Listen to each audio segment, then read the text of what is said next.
Chapter 4669. Emerald Sky Pavilion was naturally a pavilion, but when Bayan followed Princess Xixia into the pavilion, she saw that it was actually a heavenly abode. Above her head was a clear sky. Below her feet was a vast expanse of blue water, and around her were glittering golden flowers that appeared and disappeared with her every breath. How could she not know that this was the Jade Pool's heavenly abode? Bayan didn't think it was strange. She carefully lowered her head and followed beside Princess Xixia. When the East Sea Empress sat down, Princess Xixia stood beside her. The East Sea Empress raised her hand, and a seat that looked like a flower bud appeared out of thin air. She smiled and said, "Xian, Xixia, now that you have a title, you can have a place in Emerald Sky Pavilion. Take a seat." Tears appeared in Princess Xixia's eyes. Looking at the picturesque East Sea Empress, she knew that although the East Sea Empress didn't look old, her state of mind was full of vicissitudes. Just her matters alone made the East Sea Empress worry a lot. If the East Sea Empress hadn't demoted Bayan from the heavenly abode, she didn't know when she would be able to see the light of day again. Of course, Princess Xixia knew that in addition to the East Sea Empress, she also had Xiaohua, who valued his promises like gold. As long as Xiaohua knew about her, he would definitely search high and low for her. With Xiaohua's strength, she would definitely be able to escape. However, facing the mother who gave birth to her, Princess Xixia felt a rare warmth. She lowered her head and said, "Yes, Empress." As Princess Xixia sat down, Bayan carefully stood behind her. The East Sea Empress smiled and said, "Xian, now that we are at Emerald Sky Pavilion, there is no need to follow the heavenly abode's etiquette. Just address me as family." "Yes, mother," Princess Xixia replied with a smile. Boy hasn't called mother that in a long time. Princess Xixia's words caused the East Sea Queen's eyes to redden. She wiped the corners of her eyes with her sleeve and sighed. "That's right, Xian. These years, it's been hard on you hearing Princess Xixia call the East Sea Empress mother." The East Sea Empress lost her composure again. Bayan and the maids beside the East Sea Empress didn't raise their heads and exchange glances. They all gently moved their bodies and left Emerald Sky Pavilion, standing outside the heavenly abode. Princess Xixia wasn't in a hurry to speak. She waited for Bayan and the others to leave before saying, "I've made Imperial Mother worry. Actually, in these 300 years. Come here and sit beside Mother." The East Sea Empress' expression was filled with love as she extended her hand towards Princess Xixia. Princess Xixia was shocked. After all, as far as she could remember, she had never been so intimate with the East Sea Empress. However, despite her surprise, Princess Xixia also understood that although she had not married Xiaohua, Immortal Emperor Go Qin's decree had already been passed down. She could no longer stay in the Immortal Palace. This was no different from marrying Xiaohua. It would not be as easy for the Eastern Sea Empress to see her in the future. The Empress would only be so sad and lose her composure when she was about to lose something, right? Princess Xixia also felt a sense of loss. She stood up and walked to the side of the East Sea Empress. The East Sea Empress held Princess Xixia's hand and hugged her. That warmth made Princess Xixia feel like she had returned to her childhood. "Imperial Mother," Princess Xixia whispered. Actually, in these 300 years, although the boy had suffered some hardships, the boy had also gained a lot. When the boy met Xiaohua, he had already taught the boy the 5 energies unifying origin technique. The boy used these 300 years to painstakingly cultivate. These 300 years were just a blink of an eye. At this point, Princess Xixia even said mischievously, "I won't hide it from Imperial Mother." The boy knew that Xiaohua's cultivation was low at that time. The boy even thought that after he cultivated to the literary saint realm, he would break through the seal on his own. "Sighed, this kind of thing. Why didn't you tell Imperial Mother?" The East Sea Empress sighed. A bitter smile appeared on Princess Xixia's face. The Immortal Emperor's decree had already been passed down. If the boy told Imperial Mother, it would only make things difficult for Imperial Mother. Rather than that, it would be better not to say it. It's good that you weren't suppressed in the heaven punishment prison crystal. The EC Empress still had some lingering fear as she said, Imperial Mother was afraid that you would be like Bayan and fall into the heaven punishment prison crystal. There would be no righteous chi, no heaven-earth yuan chi, only darkness and loneliness in your eyes. Perhaps, Princess Xia said with some hesitation. This is also one of His Majesty's plans. Sigh perhaps. Hearing Princess Xia mention Immortal Emperor Go-Chun and thinking about the innate 5-element flags, the EC Empress couldn't help but think too much. She said, no matter what His Majesty's plans were, you still profited from a disaster. Tell Imperial Mother the whole story. Yes, Imperial Mother. Princess Xia didn't dare to delay. She recounted everything that happened after she was suppressed in Liao River and how she broke through the seal. She didn't hide anything. The East Sea Queen's expression also changed after hearing this. Although she had some complaints about Immortal Emperor Go-Chun, they were husband and wife after all. She had only heard about the innate 4 cardinal formation from others and didn't think much of it before. But now, she understood that if it wasn't for Xiao Hua and Princess Xia's mystic origin water control flag, Immortal Emperor Go-Chun might not have been able to return safely from Longevity Town. The EC Empress couldn't help but hug Princess Xia and say, Exine, you are indeed Imperial Mother's lucky star. I wouldn't dare. This. I'm afraid His Majesty has arranged everything.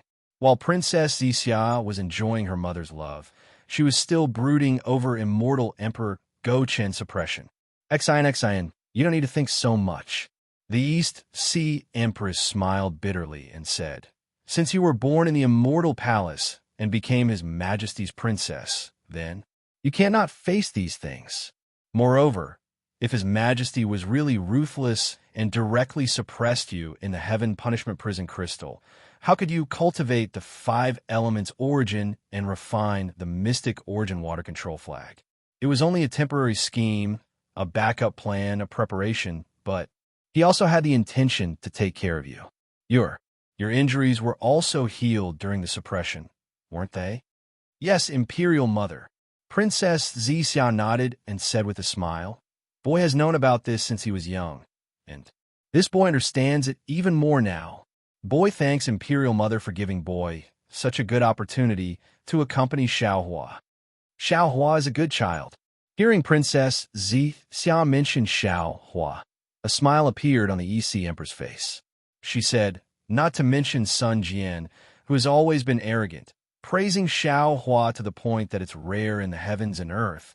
Even the 3 pure palace master, who he fought before, was full of praise. Not to mention the information that Imperial Mother obtained from other sources. He is already a Taoist Mahayana cultivator, but he still doesn't have a dual cultivation partner.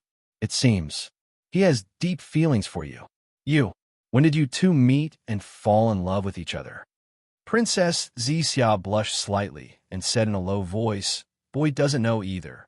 I just experienced life and death with him once, and after that, I couldn't help but like him. At this point, regardless of whether the EC Empress knew the details, Princess Xia told her everything that had happened in the Mystic Water Palace at the bottom of the river. Actually, the East Sea Empress said with a smile, this is fate. Back then, Imperial Mother didn't like His Majesty. Moreover, His Majesty was much weaker than the heirs of the 4 great clans. However, after seeing you a few times, Imperial Mother couldn't help but like His Majesty. It was rare for the EC Empress to be so happy, and she actually talked about some past events that even Princess Xia didn't know about. After talking for a while, Princess Xia said with a smile, Imperial Mother, I'm afraid Sister Meow Meow has already arrived. It's not good to let her wait outside for too long. Yes, Imperial Mother knows. The EC Empress nodded and said, after you participate in this Jade Pool meeting, you will need His Majesty's decree to come to the Immortal Palace again. It's difficult for Imperial Mother to see you, so let her wait outside for a while. Yes, Imperial Mother. Princess Xia was born and raised in the Immortal Palace. She had been scheming against Princess Qing for so many years. When she heard the EC Empress words, she immediately understood that the EC Empress must have some business to attend to other than family matters. Thus, she got out of the EC Empress' arms and said respectfully, "Boy understands." Seeing her daughter like this, the EC Empress was also heartbroken. However, she still hardened her heart and asked, "Exinixin, Imperial Mother still has a few things to ask you." "Imperial Mother, please speak." Princess Zixia nodded. Boy will definitely tell Imperial Mother what he knows. The East Sea Empress pondered for a moment, then looked into Princess Zixia's eyes and asked, "The fortune gate unfortunately," before she could finish, Princess Zixia smiled sweetly and said, "Imperial Mother, forgive this boy for being unfilial. Boy has been engaged to Xiaohua, so boy is Xiaohua's person and no longer belongs to the Immortal Palace. My Confucian cultivator's daughter scripture clearly states that if a woman marries a chicken, she must follow the chicken. If she marries a dog, she must follow the dog. Boy must not speak about the fortune gate." The EC Empress had already expected Princess Zixia to answer in such a way. She smiled and said, "His Majesty's decree has not been made public yet, so you are not considered." Before the EC Empress could finish, Princess Zixia interrupted her again and said, "Then Imperial Mother will be disappointed again. Boy has escaped from the Longevity Town and returned to the Fortune Gate with Xiaohua. He has not entered the Fortune Dao Palace. Therefore, I don't know anything about the Fortune Gate's matters." "All right." The EC Empress's face was expressionless. She nodded slightly and said, "In that case, Imperial Mother will not force you. However, can Imperial Mother ask about some matters outside the Fortune Gate?" Princess Zixia smiled bitterly and said, "Imperial Mother, boy has only been in the soaring Dragon Mountain range for 3 to 5 days. Even if he wants to find some secrets to report to Imperial Mother, I'm afraid he doesn't have the time. Imperial Mother knows that I'm making things difficult for you." Helplessness appeared on the East Sea Empress's face. She shook her head and said, "But Imperial Mother still wants to ask you. Imperial Mother, please speak." Princess Zixia naturally understood the meaning of the EC Empress's words and nodded. "Master Xingyue."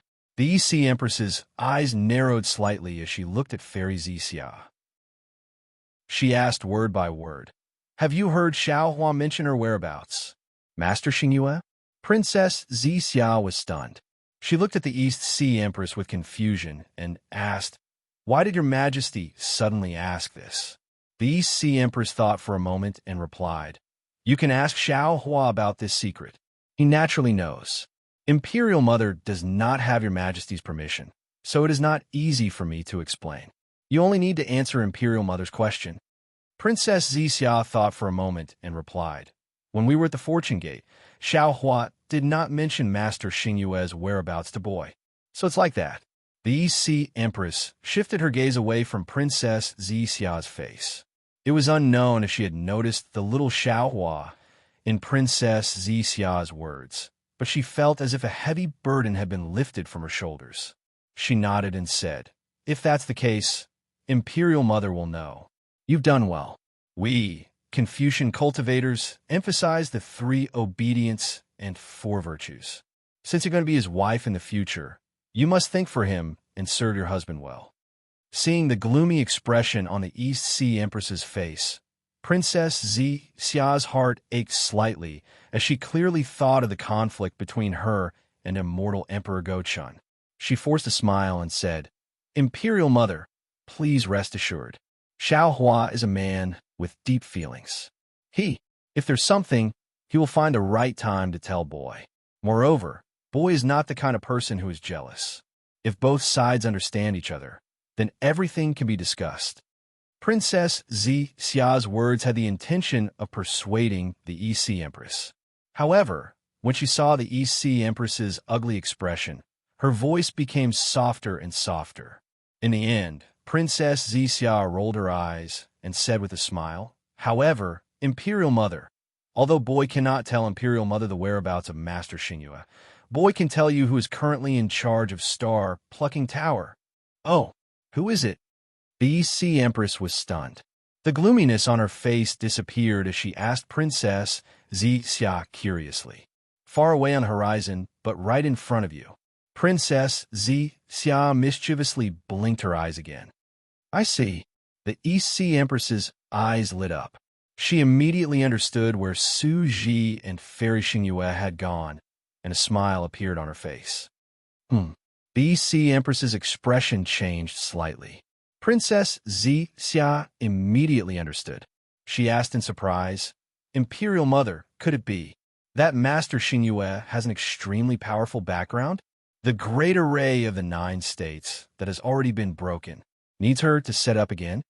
Previously, Princess Zixia did not understand why Immortal Emperor Gochun had passed the method of setting up the great array of the 9 states to Xiaohua through her. After all, she knew that with Xiaohua's ability, even a Mayana realm Taoist would not be able to set up the great array of the 9 states perfectly. However, after listening to the East Sea Empress's words, she could not help but have an idea. Sigh. Princess Zixia naturally did not mean to ask, but the East Sea Empress sighed again. This is His Majesty's idea, not Imperial Mother's plan. Now that Xingyue is helpless, His Majesty's plan is probably like drawing water with a sieve. Let's see how he deals with this. Hee. Princess Zixia covered her mouth and giggled. Darling Xiao is the most stingy. I'm afraid it's not easy to take out something that is already in his hands. The East Sea Empress did not know whether to laugh or cry when she thought of Xiaohua's stinginess. She said softly, His Majesty probably has the same idea. That's why he simply let you teach him the method of setting up the 9 states. Imperial Mother, Princess Zixia did not ask much about the 9 states' great formation. Instead, she smiled and said, after Darling Xiao returned to the soaring Dragon Mountain range from the Star Moon Palace, he handed the Star Plucking Tower to Bayan. Boy followed Darling Xiao back to the Fortune Gate. Naturally, the Star Plucking Tower is in the hands of Boy. That's right, Imperial Mother Bayan brought back a lot of good things from the Star Plucking Tower. Boy, you haven't seen Imperial Mother for a long time. Take these to show filial piety to Imperial Mother. As she spoke, Princess Zixia took out a lot of rare items from her Cosmos sack and presented them to the East Sea Empress. The East Sea Empress was a descendant of the Immortal Palace. What kind of rare items had she not seen before? However, what she saw was Princess Zixia's filial piety. She accompanied Princess Zixia to pick up and appraise the rare items one by one. After almost an hour, she smiled and said, Excellency, Imperial Mother knows of your filial piety. This Star Moon is very important to Xiaohua. You must take good care of the Star Plucking Tower. With the Star Plucking Tower, in the future, even if Xiaohua has wives and concubines, he must put you first. Not only does he love you, but he must also respect you in his heart. Yes, Imperial Mother. Boy understands. Princess Zixia carefully agreed again. Then, intentionally or unintentionally, she looked outside the Azure Sky Pavilion. AI, you are such a kind-hearted child. The East Sea Empress smiled and said, Imperial Mother only wants to talk to you for a while. You are thinking about other people's feelings. Imperial Mother, Boy only does what he should do. What other people think? Boy doesn't care. Princess Zixia also smiled and replied, Meow meow. The East Sea Empress said to the outside of the Azure Sky Pavilion, Come in. Princess Meow Meow entered the Azure Sky Pavilion. The other maids waited outside and did not dare to come in. The moment Princess Meow Meow entered the Azure Sky Pavilion, she respectfully knelt down and greeted, Greetings, Imperial Mother. Princess Zixia lowered her head and did not speak. However, she sighed in her heart. Princess Meow Meow was the least favored among the 9 princesses. However, she was also the most detached one. Princess Meow Meow was nervous when she saw Immortal Emperor Gaochen and the East Sea Empress. She did not know how to speak. Many of her answers were not in line with the Immortal Emperor and the Empress. For example, since she was kneeling, she should first call herself Imperial Mother, and then see what the East Sea Empress wanted to say. If it were the other 8 princesses, they would do the same.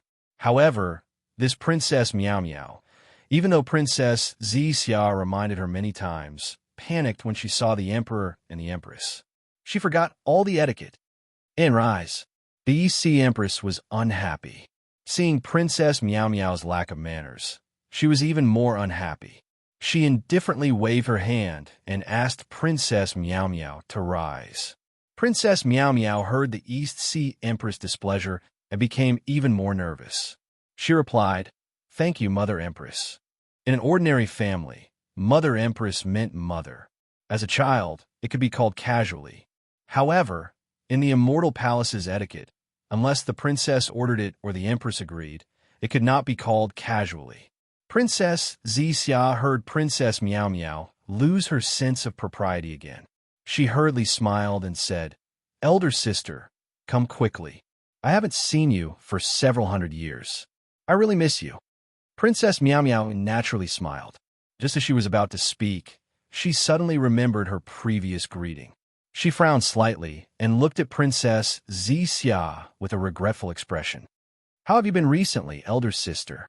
Princess Xixia naturally wanted to find something to talk about and casually asked. Facing her younger sister, Princess Meow Meow immediately regained her liveliness. She smiled and said, "Elder sister can't be compared to younger sister. You can casually go down to the lower realm and meet your ideal husband. Even if you are punished by His Majesty, it is still a blessing in disguise. Moreover, younger sister's ideal husband is someone that Empress and His Majesty can rely on. My Immortal Palace and Empress should also talk to younger sister more." The East Sea Empress expression improved slightly. She smiled and said, "Everyone has their own fortune. Meow Meow, you don't need to think too much. For now, you should talk more with Xixia. After the Jade Pool meeting, if you want to see her, it will be a little troublesome." "Hee, Mother Empress." Princess Xixia wanted to help Princess Meow Meow. She smiled and said, "Although Darling Xiao is stingy, he is definitely not a petty person. If elder sister is willing, you can go to the Soaring Dragon Mountain Range. Younger sister will welcome you with open arms." "And good." The East Sea Empress heard and smiled. She nodded and said, "Once Xixia leaves, I don't know when she will return. I can't go visit often. However, Meow Meow can go my place. Xixia, the Fortune Dao Palace has 3 elders.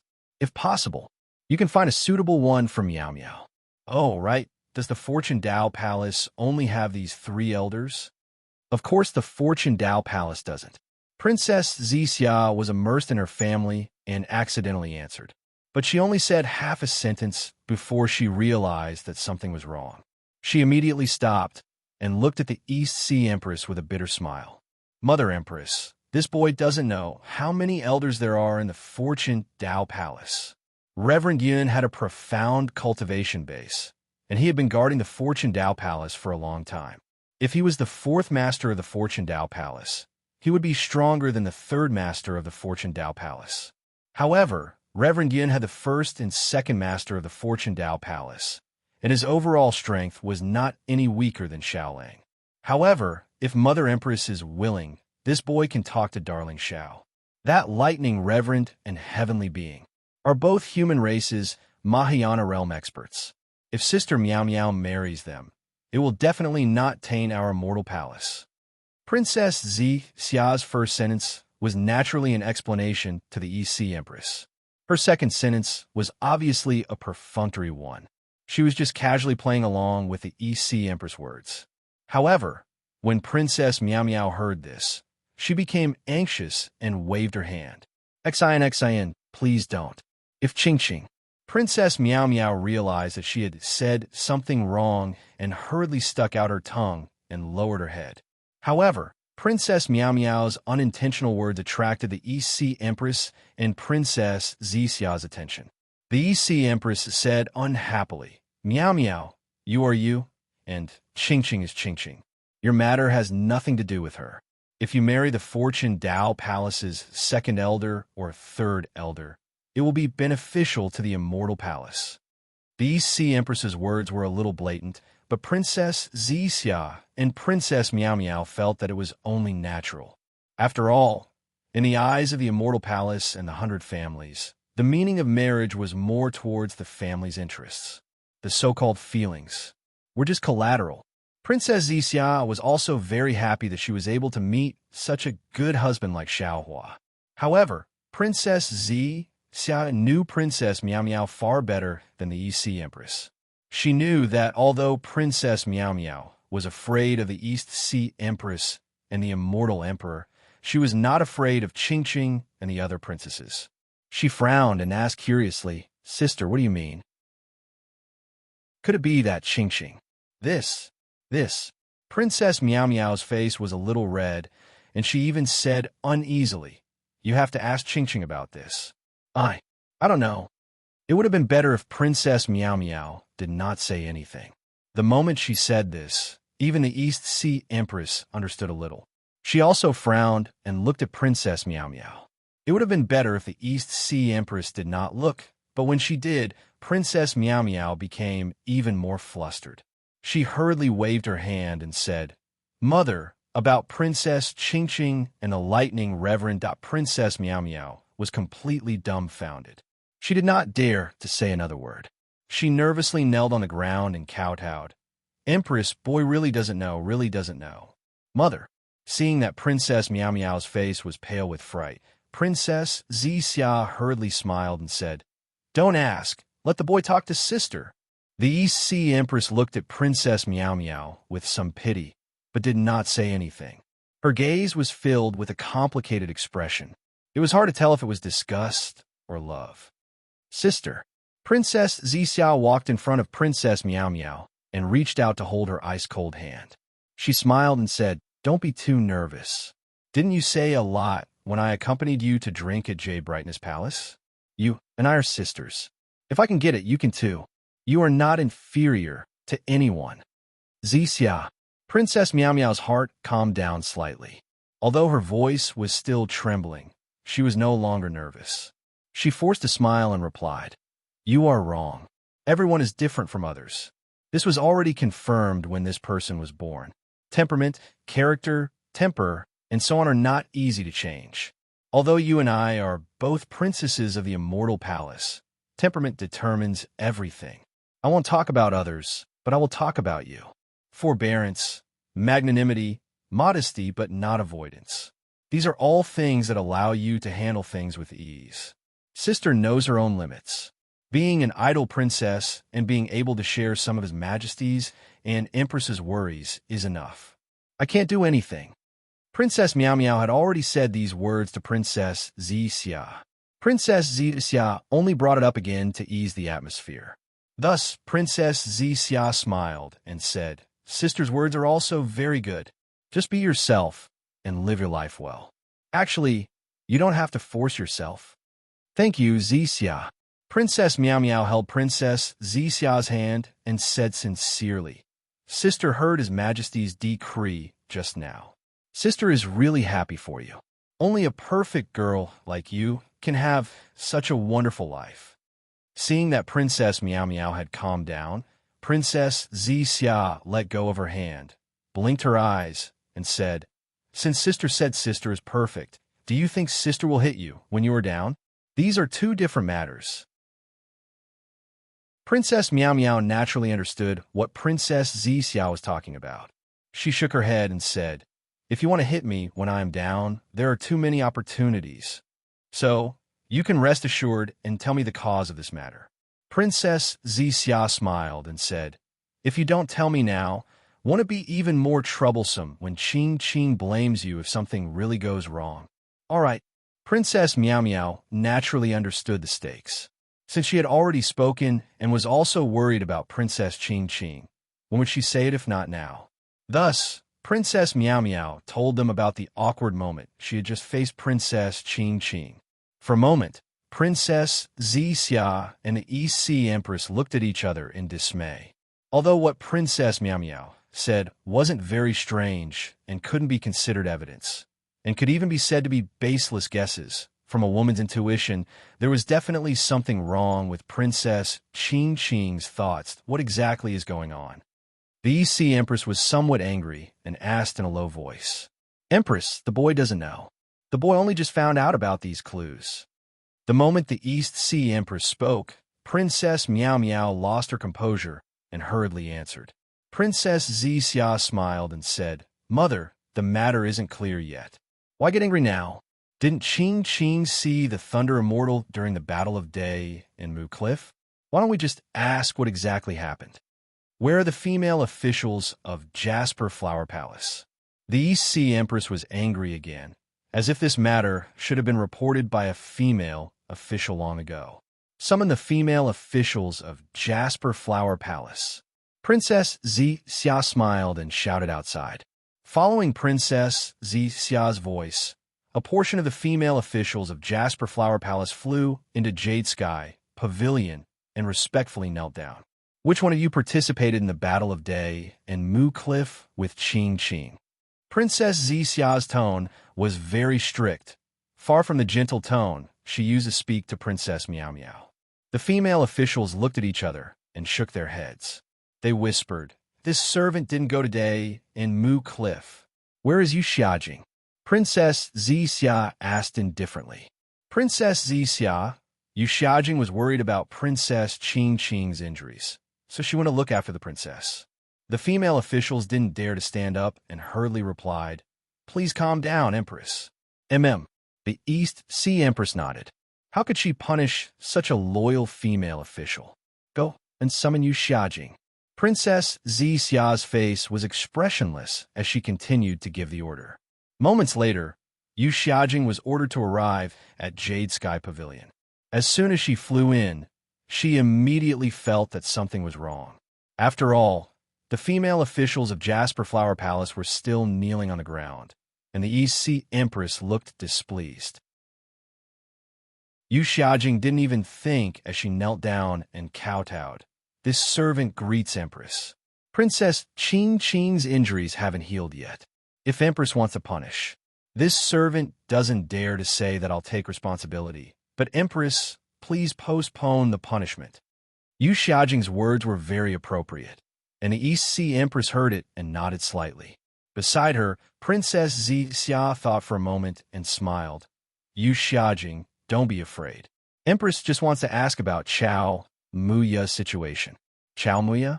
Yu Xiajing was confused and whispered, "What do Empress and Princess want to ask? This servant doesn't dare to keep quiet." "Stand up," Princess Xixia ordered, then looked at the other female officials. "You may leave." "Yes, Princess." The female officials didn't seem to find it strange that Princess Xixia was giving orders in Jade Sky Pavilion. They respectfully bowed and left Jade Sky Pavilion. The East Sea Empress looked at Princess Xixia with satisfaction. After all, what Yu Xiajing was about to say might affect Princess Qing Qing's reputation, or even more seriously. Who knew if there were other princesses or spies of the four great clans among the female officials of Jasper Flower Palace? "Yu Xiajing, tell me, what happened between Qing Qing and Thunder Immortal?" Princess Xixia didn't know how to phrase it, so she could only ask ambiguously. Who would have thought that once Princess Xixia said that, Yu Xiajing's face turned cold. Anger flashed in her eyes. Even her tone became somewhat ambiguous. She coldly said, "Your Highness, others may not know about this, but how could you not know about it? Back then, my princess only injured you. Now, not only did you injure my princess, you even want to ruin my princess's reputation. Princess Xixia, you truly deserve to be called Xixia. Men, slap her." Princess Xixia didn't hold back and immediately gave the order without waiting for Yu Xiajing to finish. "Yes, Princess." Princess Xixia's voice came out of Jade Sky Pavilion, and two female officials immediately responded. Two thin and weak female officials flew in and slapped Yu Xiajing's face. Yu Xiajing stubbornly knelt there, not daring to resist. After two slaps, Yu Xiajing's face was already swollen. "You wait." Princess Xixia indifferently ordered the two female officials to leave. Then she said to Yu Xiajing, "Qing Qing has always been headstrong and self-opinionated. Empress Dowager sent you to assist Qing Qing to correct her shortcomings and help her deal with things. This is the key to loyalty. Who doesn't know how to ask about others' well-being? Yu Xiajing, As a female official of Jade Flower Palace, you put the cart before the horse. You abandoned your own nature and flattered the princess. Today, you didn't tell the details of the truth, but directly framed me. How should I punish you? East Sea Empress saw Princess Xia's punishment and felt a trace of displeasure in her heart. But when she heard Princess Xia's words, she couldn't help but be shocked.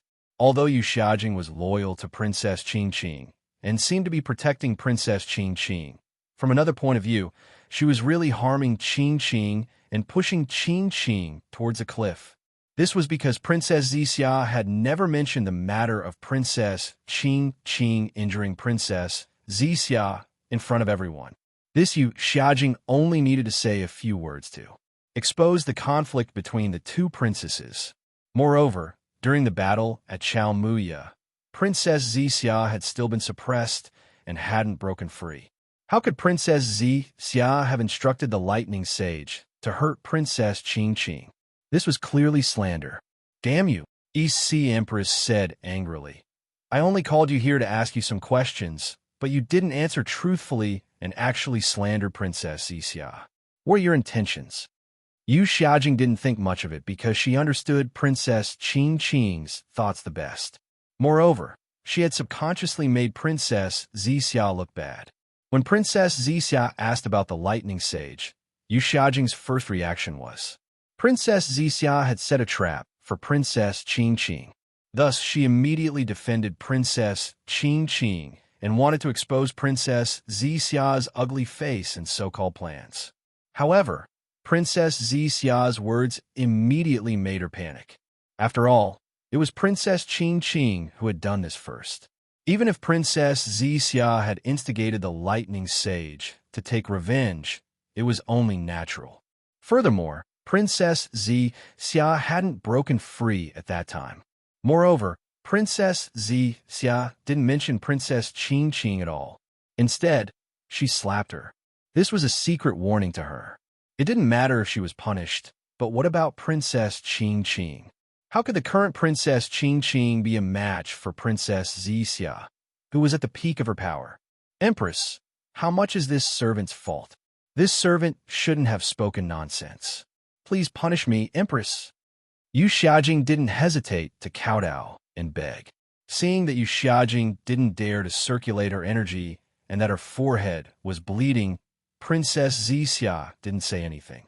An immortal palace. Although it was superior to a mortal palace, it was still a palace. Princess Xia was used to fighting in the open and in the dark. She naturally wasn't like Xiaohua. The East Sea Empress naturally wouldn't expect Princess Xia to plead on Yuxia's behalf.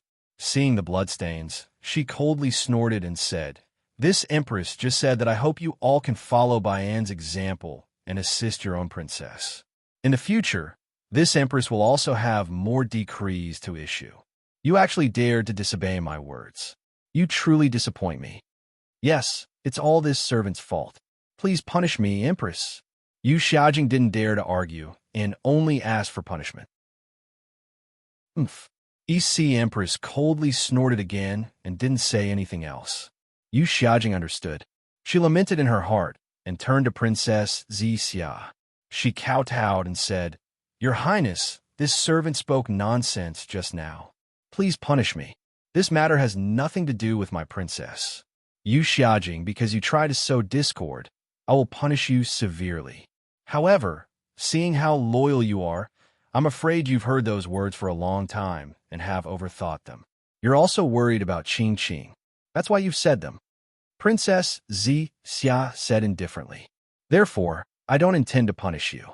I just want to warn you that if you don't change your ways and offend me again in the future, if I hear any rumors, I won't let you off easily.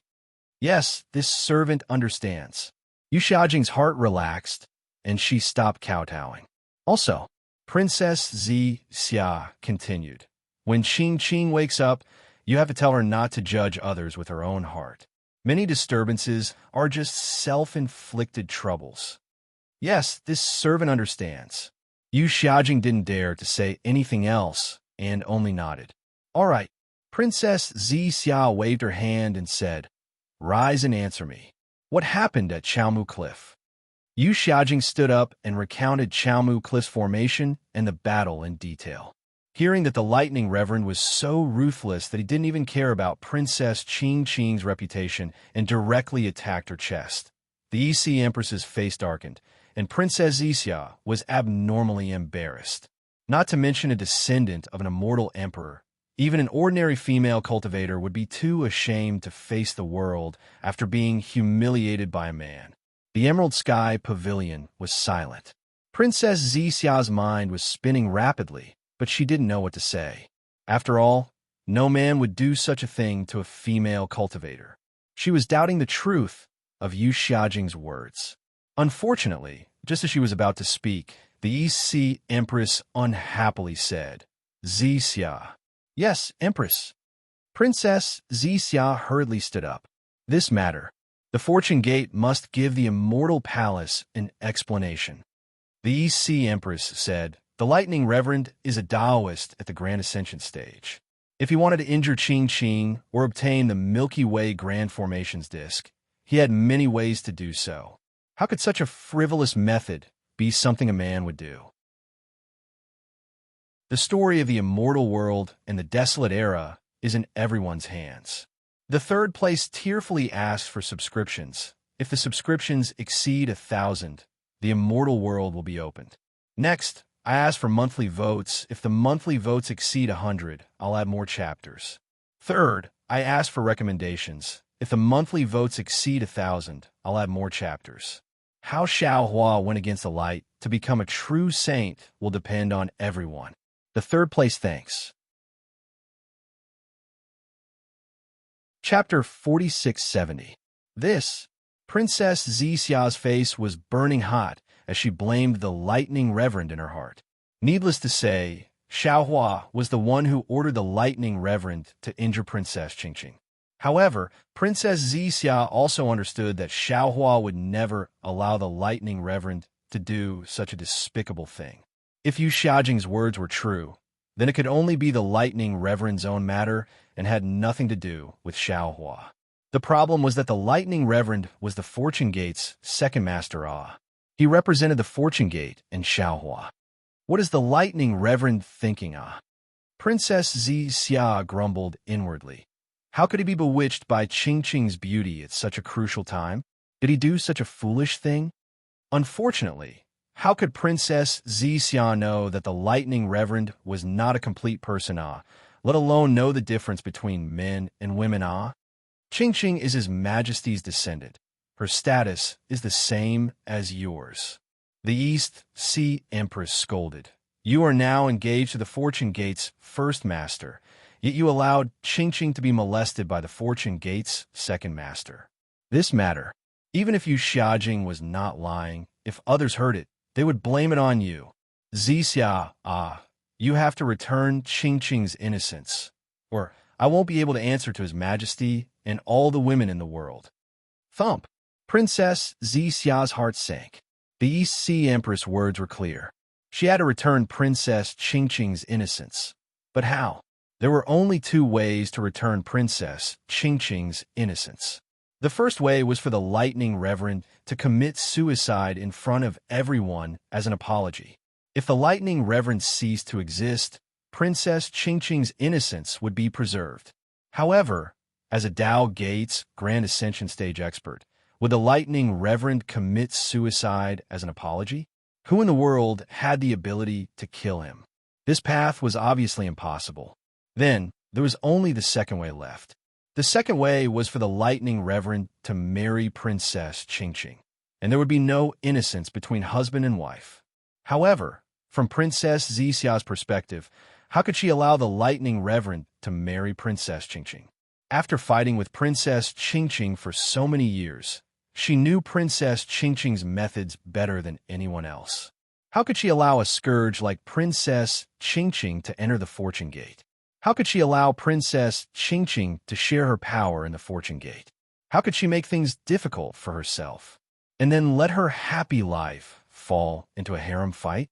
Moreover, Princess Xixia understood that the Immortal Palace would not give up on annexing and coveting the Fortune Gate, just because she had married into the fortune gate.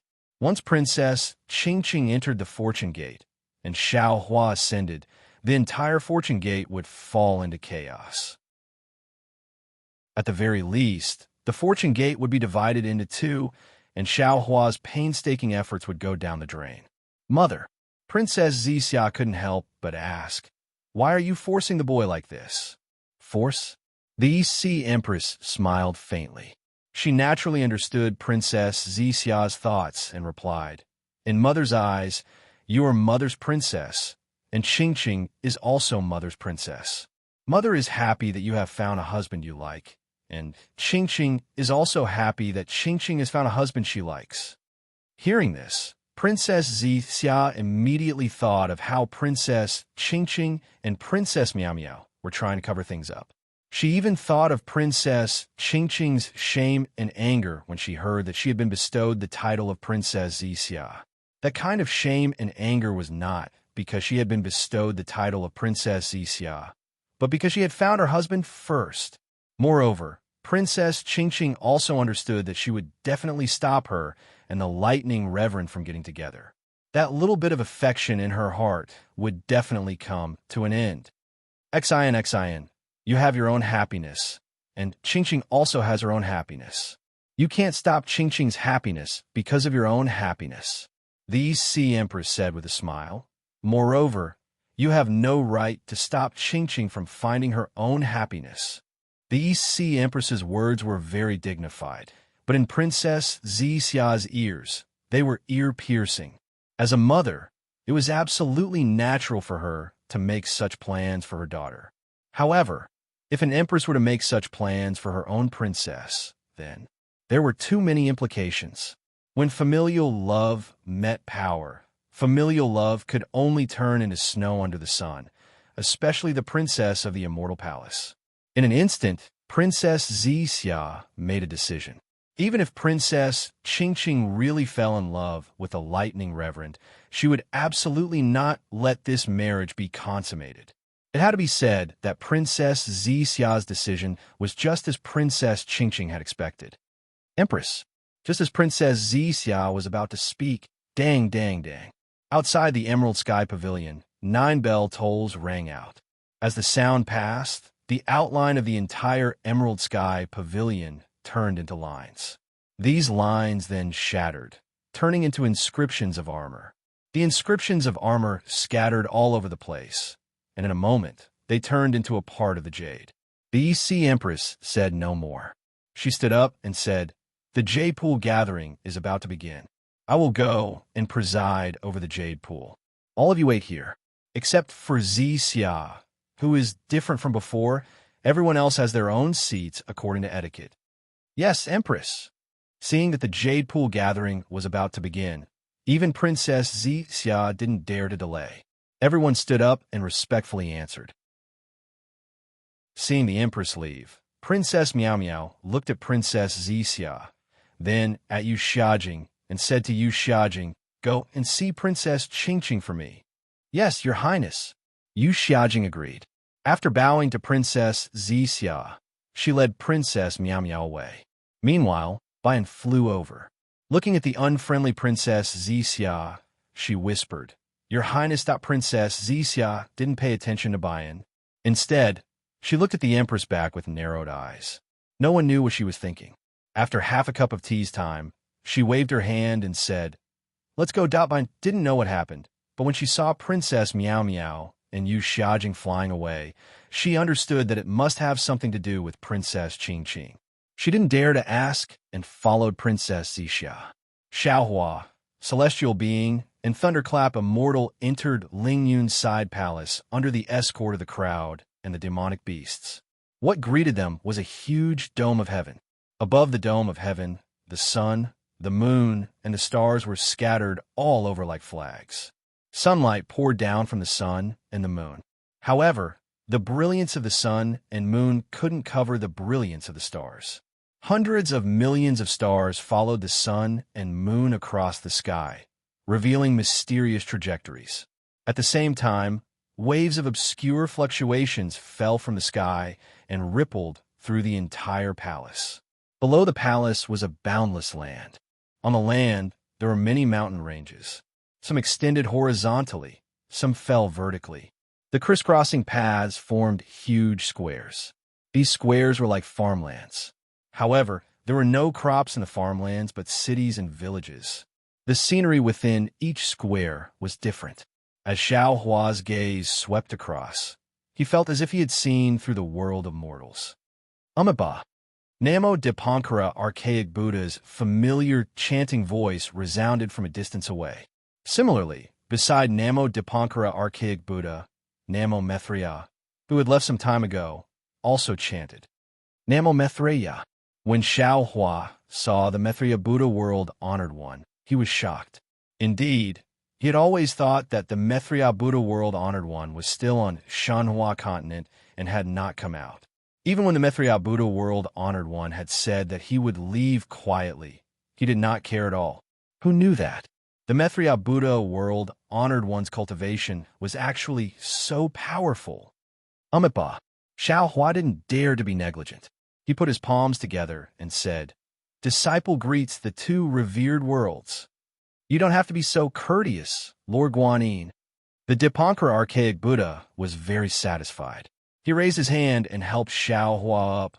Although you're my Buddhism's Namo great compassionate Guanyin Bodhisattva, you're still not my Thunder Sound Temple's Arhat. You don't have to greet me as a disciple. I wouldn't dare. Xiao Hua said respectfully, Since disciple has attained the Buddha fruit, I should understand the meaning of this Buddha fruit. I should face the world's past and future. Otherwise, what's the meaning of this Buddha fruit? Amiba. The Dipankara archaic Buddha chanted and stepped aside. Namo Maitreya. Namo Maitreya stepped forward and said, Previously, when I called you Xiao Danyue and went through life and death with you, I felt that you had wisdom and could become my Buddhism's disciple. However, I didn't expect Danyue to attain the Buddha fruit of my Buddhism. Congratulations. Now that you've said so, disciple feels even more ashamed. Xiao Hua smiled and said, If it weren't for your advice, disciple wouldn't have known the true essence of Buddhism. You're wrong, revered world. Namo Maitreya said seriously, Buddha is in everyone's heart. As long as you're merciful and treat the world well, you'll be able to see your own Buddha.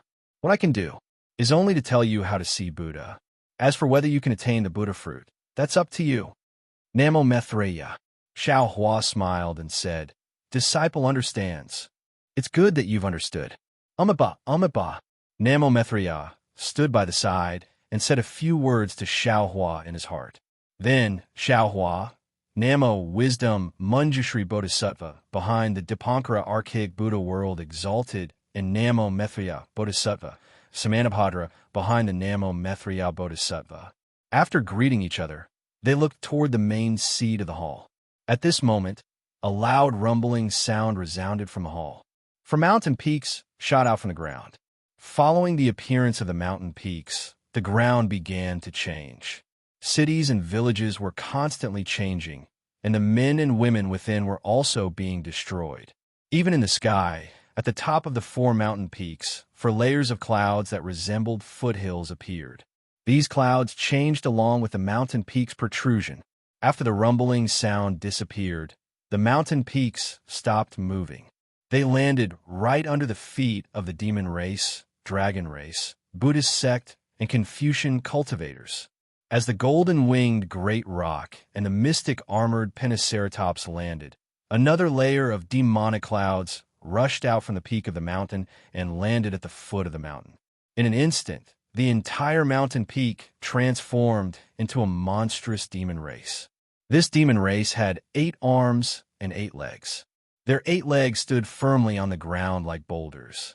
The 8 arms were raised respectfully, lifting the 2 great sages of the Great Sage Hall into the air.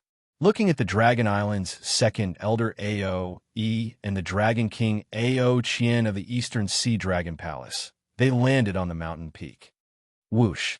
The same layer of dragon chi descended from the peak of the mountain and instantly covered the entire mountain peak.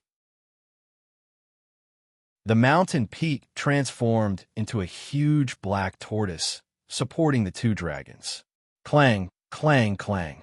A series of knocking sounds resounded from another mountain peak. At the place where the Mithriya Buddha World Lord and the Dipankara Archaic Buddha World Lord landed, a faint Buddhist light descended, transforming the entire mountain peak into a lotus platform. On top of the three transmogrified mountain peaks, thick chains of inscriptions descended like flood dragons, letting out rumbling sounds. When the Grand Chi was retracted, an indomitable scroll appeared beneath Immortal Emperor Go-Chun and Dongfang Qionghao's feet, supporting them there. The four mountain peaks transformed separately. Only Xiao Hua, the Thunderbolt Immortal, and the heavenly beings stood there quietly.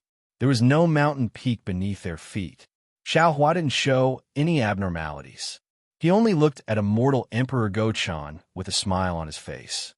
I don't know how many years it has been since a Taoist cultivator entered Lingyun's side hall.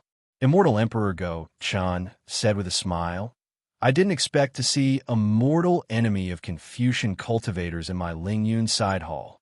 Now that I'm facing Master Xiao, I can't help but feel a sense of absurdity in my heart. To be honest, Master Xiao, if it were someone else, I wouldn't hesitate to use the power of thunder to kill you right now. I believe, even if Master Xiao has reached the Exalt realm, you still can't face the combined forces of the Confucian cultivators, the dragon race, the demon race, and the Buddhist sect, right? Xiao Hua raised his eyebrows slightly. He didn't show any signs of panic on his face. He only smiled faintly and said, I admit that what your majesty said is the truth. I even know that even without the help of the demon race's great sage, the dragon race's elder, and the two exalts of the Buddhist sect, your majesty can still kill me. Maybe your majesty dealt with the primordial chaos ancestor like this. However, if your majesty wants to deal with me, then you must be prepared to be killed. I believe that after your majesty makes a move, there's a possibility of you being killed by others. Don't you think so, Dongfang family head? Dongfang Qiong didn't seem to be embarrassed. He smiled and said, I don't know what your majesty is thinking. I only know that since enlightened Master Xiao is a Confucian cultivator and is also our Master Xiao, I didn't know the inside story and was blinded by greed. I wanted to attack Master Xiao, but who would have thought that not only was I unable to defeat Master Xiao, but I also fell into your majesty's trap. Therefore, not only my Dongfang family, but the entire four great families have made a decision. As long as Master Xiao is alive, the four great families will never attack Master Xiao. What about after I ascend? Xiao Hua asked with a faint smile. Who knows what will happen in the future? Dongfang Qionghao shrugged and looked at Immortal Emperor Go-Chun. He also replied with a faint smile. When the militarists entered the Immortal Palace, they probably didn't expect today's situation, right? Cough, cough. Immortal Emperor Go-Chun coughed twice and smiled. This is the secret of our Confucian cultivators. How can we use it as a joke? Ha ha, your majesty, you're considered the leader of the militarists. How can you not even know how to use words? How can you use the word joke here? Dongfang Qionghao laughed and refuted Immortal Emperor Go-Chun. The human race has always been like this. The profound armored pentahorn dragon calmly interrupted. They can't stand others being stronger than them. Whenever there's an opportunity, they'll use it to suppress others. I think the four great families can't stand the militarists occupying the Immortal Palace. That's why they came up with a new plan, right? Hearing the profound armored pentahorn dragon's words, Xiao Hua looked at Immortal Emperor Go-Chun and Dongfang Qionghao, who seemed to be united on the outside, but were actually at odds with each other. He then looked at the Dipankara Archaic Buddha and the Mithriya Buddha on the Buddha lotus. Finally, Xiao Hua's gaze landed on Ao, E, and the Dragon King of the EC, who were both suspicious and fearful of each other. He lamented in his heart, this era, is the best era for Taoism to rise. I'm lucky to be in this era and be able to stand at the peak of supremacy with my Taoism cultivation. This era is also the worst era. Disasters are happening everywhere. Now the apocalypse is coming. If we don't deal with it carefully, I'm afraid we won't be able to survive this. Dragon Sage, you're wrong. The Dragon King of the East Sea, Ao Qian, smiled. It's not just the human race. Some of the demon race and dragon race do the same. That's right, that's right. The profound, armored Pinnahorn dragon mocked. I heard that some of the dragon race have even been conferred titles by the Immortal Palace. No wonder the Dragon Palace of the Four Seas is causing so much trouble. The Dragon Palace of the Four Seas is much less troublesome than the Great Sage Palace. Aochin retorted without holding back. No matter what, the dragon race of the Dragon Palace of the Four Seas is still subordinate to the Dragon Palace of the Dragon Island. Roar. The profound, armored Pinnahorn dragon's roar shook the heavens. The space around the mountain where the demon race was located suddenly collapsed and spread rapidly in all directions. Of course, this spatial collapse only reached the edge of the mountain where the demon race was located. It was blocked by a layer of invisible restrictions. Pieces of inscriptions fell from the restrictions like scraps of paper. Amitabha Buddha. Excellent, excellent. The Dipankara archaic Buddha's world Lord chanted.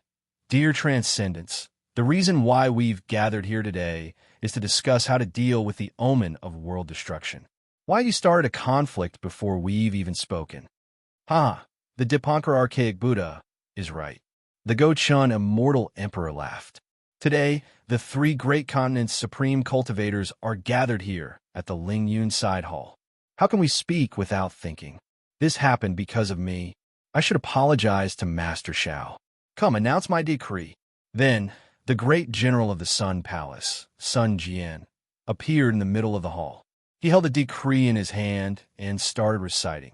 Ancestors, fortune gates, Shao Hua. This decree was exactly the same as the one the East Sea Empress gave to Princess Xia. After everyone heard it, different expressions appeared on their faces. However, these expressions only lasted for a moment, and no one could see them clearly. Hearing this, Shao Hua was a bit dumbfounded. This decree came too suddenly, exceeding Shao Hua's expectations. Naturally, he was overjoyed. However, many thoughts flashed through his mind, such as Shui Shui, Fairy Jing, Fairy Hong Xia, Jiu Xia, and even Huang Mingxiang. After a while, he smiled bitterly. Damn it! The Dawn Rain continent has a red cloud, and the hidden immortal continent has a purple cloud. Does that mean there's a green cloud in the immortal world? Another rosy cloud in the divine world? I've refined the 7 colors bone. I'm going to fight against Rosy Cloud for the rest of my life. Haha. Congratulations, Dragon Master Shao. Congratulations. The golden-winged great rock laughed. I thought the Jade Pool gathering today was a Hongmin banquet. Who would have thought it would be a wedding? I'll have to toast Master Shao a few more times. The golden-winged great rock congratulated from the bottom of his heart. However, the others' congratulations were different.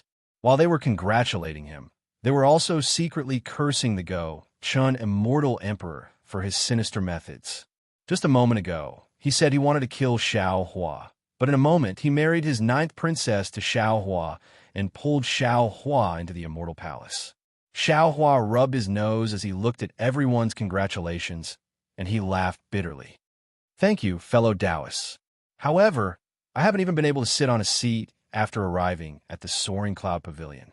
Looks like His Majesty hasn't been at ease with me. Moreover, I'm afraid everyone knows what the 9 provinces Great Formation is. However, who knows when I'll have the strength to set it up.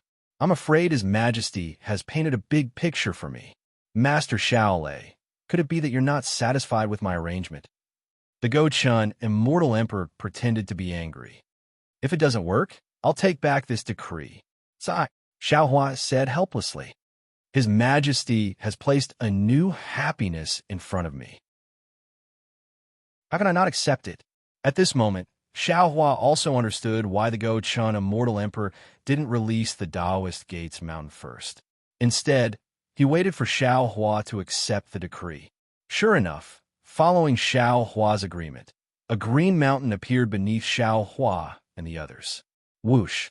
Just as Shao Hua, the Thunderbolt Immortal, and the heavenly beings stepped onto the mountain, several bolts of lightning descended from the top of the mountain. In an instant, the entire mountain transformed into a massive lightning bolt, lifting the 3 Grand Ascension Stage, Taoist Gates Grand Ascension Stage cultivators into the air. At this moment, the 5 mountain peaks were arranged in the shape of 5 stars under the dome of the sky. The fluctuations within the Lingyun side hall gradually calmed down, and the 5 stars gradually reached a balance. Seeing Xiao Hua, the Thunderbolt Immortal, and the heavenly being sitting on top of the lightning bolts, the Go-Chin Immortal Emperor looked around and exchanged a glance with the Dipankara, Immortal Buddha, and Aoe. He then looked at Xiao Hua and said with a smile, "Master Shaolei, to be honest, the 9 provinces Great Formation is the immortal defense formation of our heavenly court. It's not something that can be set up by ordinary cultivators. In fact, it wouldn't be easy for 9 supremes of the same cultivation to set it up. However, Master Shaolei might not be able to set it up, but Master Shaolei can ask your Taoist Gates seniors to help set it up. My decree didn't say that you can't ask for help." Sure enough, Xin was right.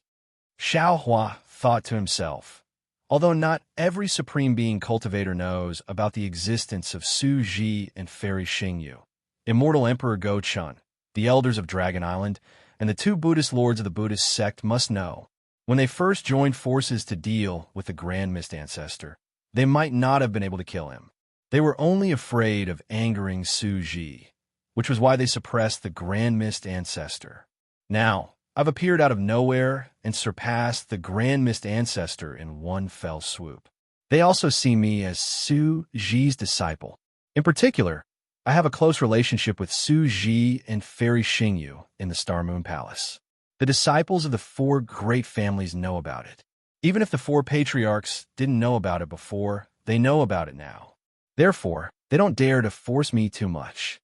Since Immortal Emperor Go-Chun didn't point it out, Xiao Hua simply pretended to be confused. He asked curiously, "Your Majesty, what do you mean? Which Taoist Gate seniors can I ask for help?"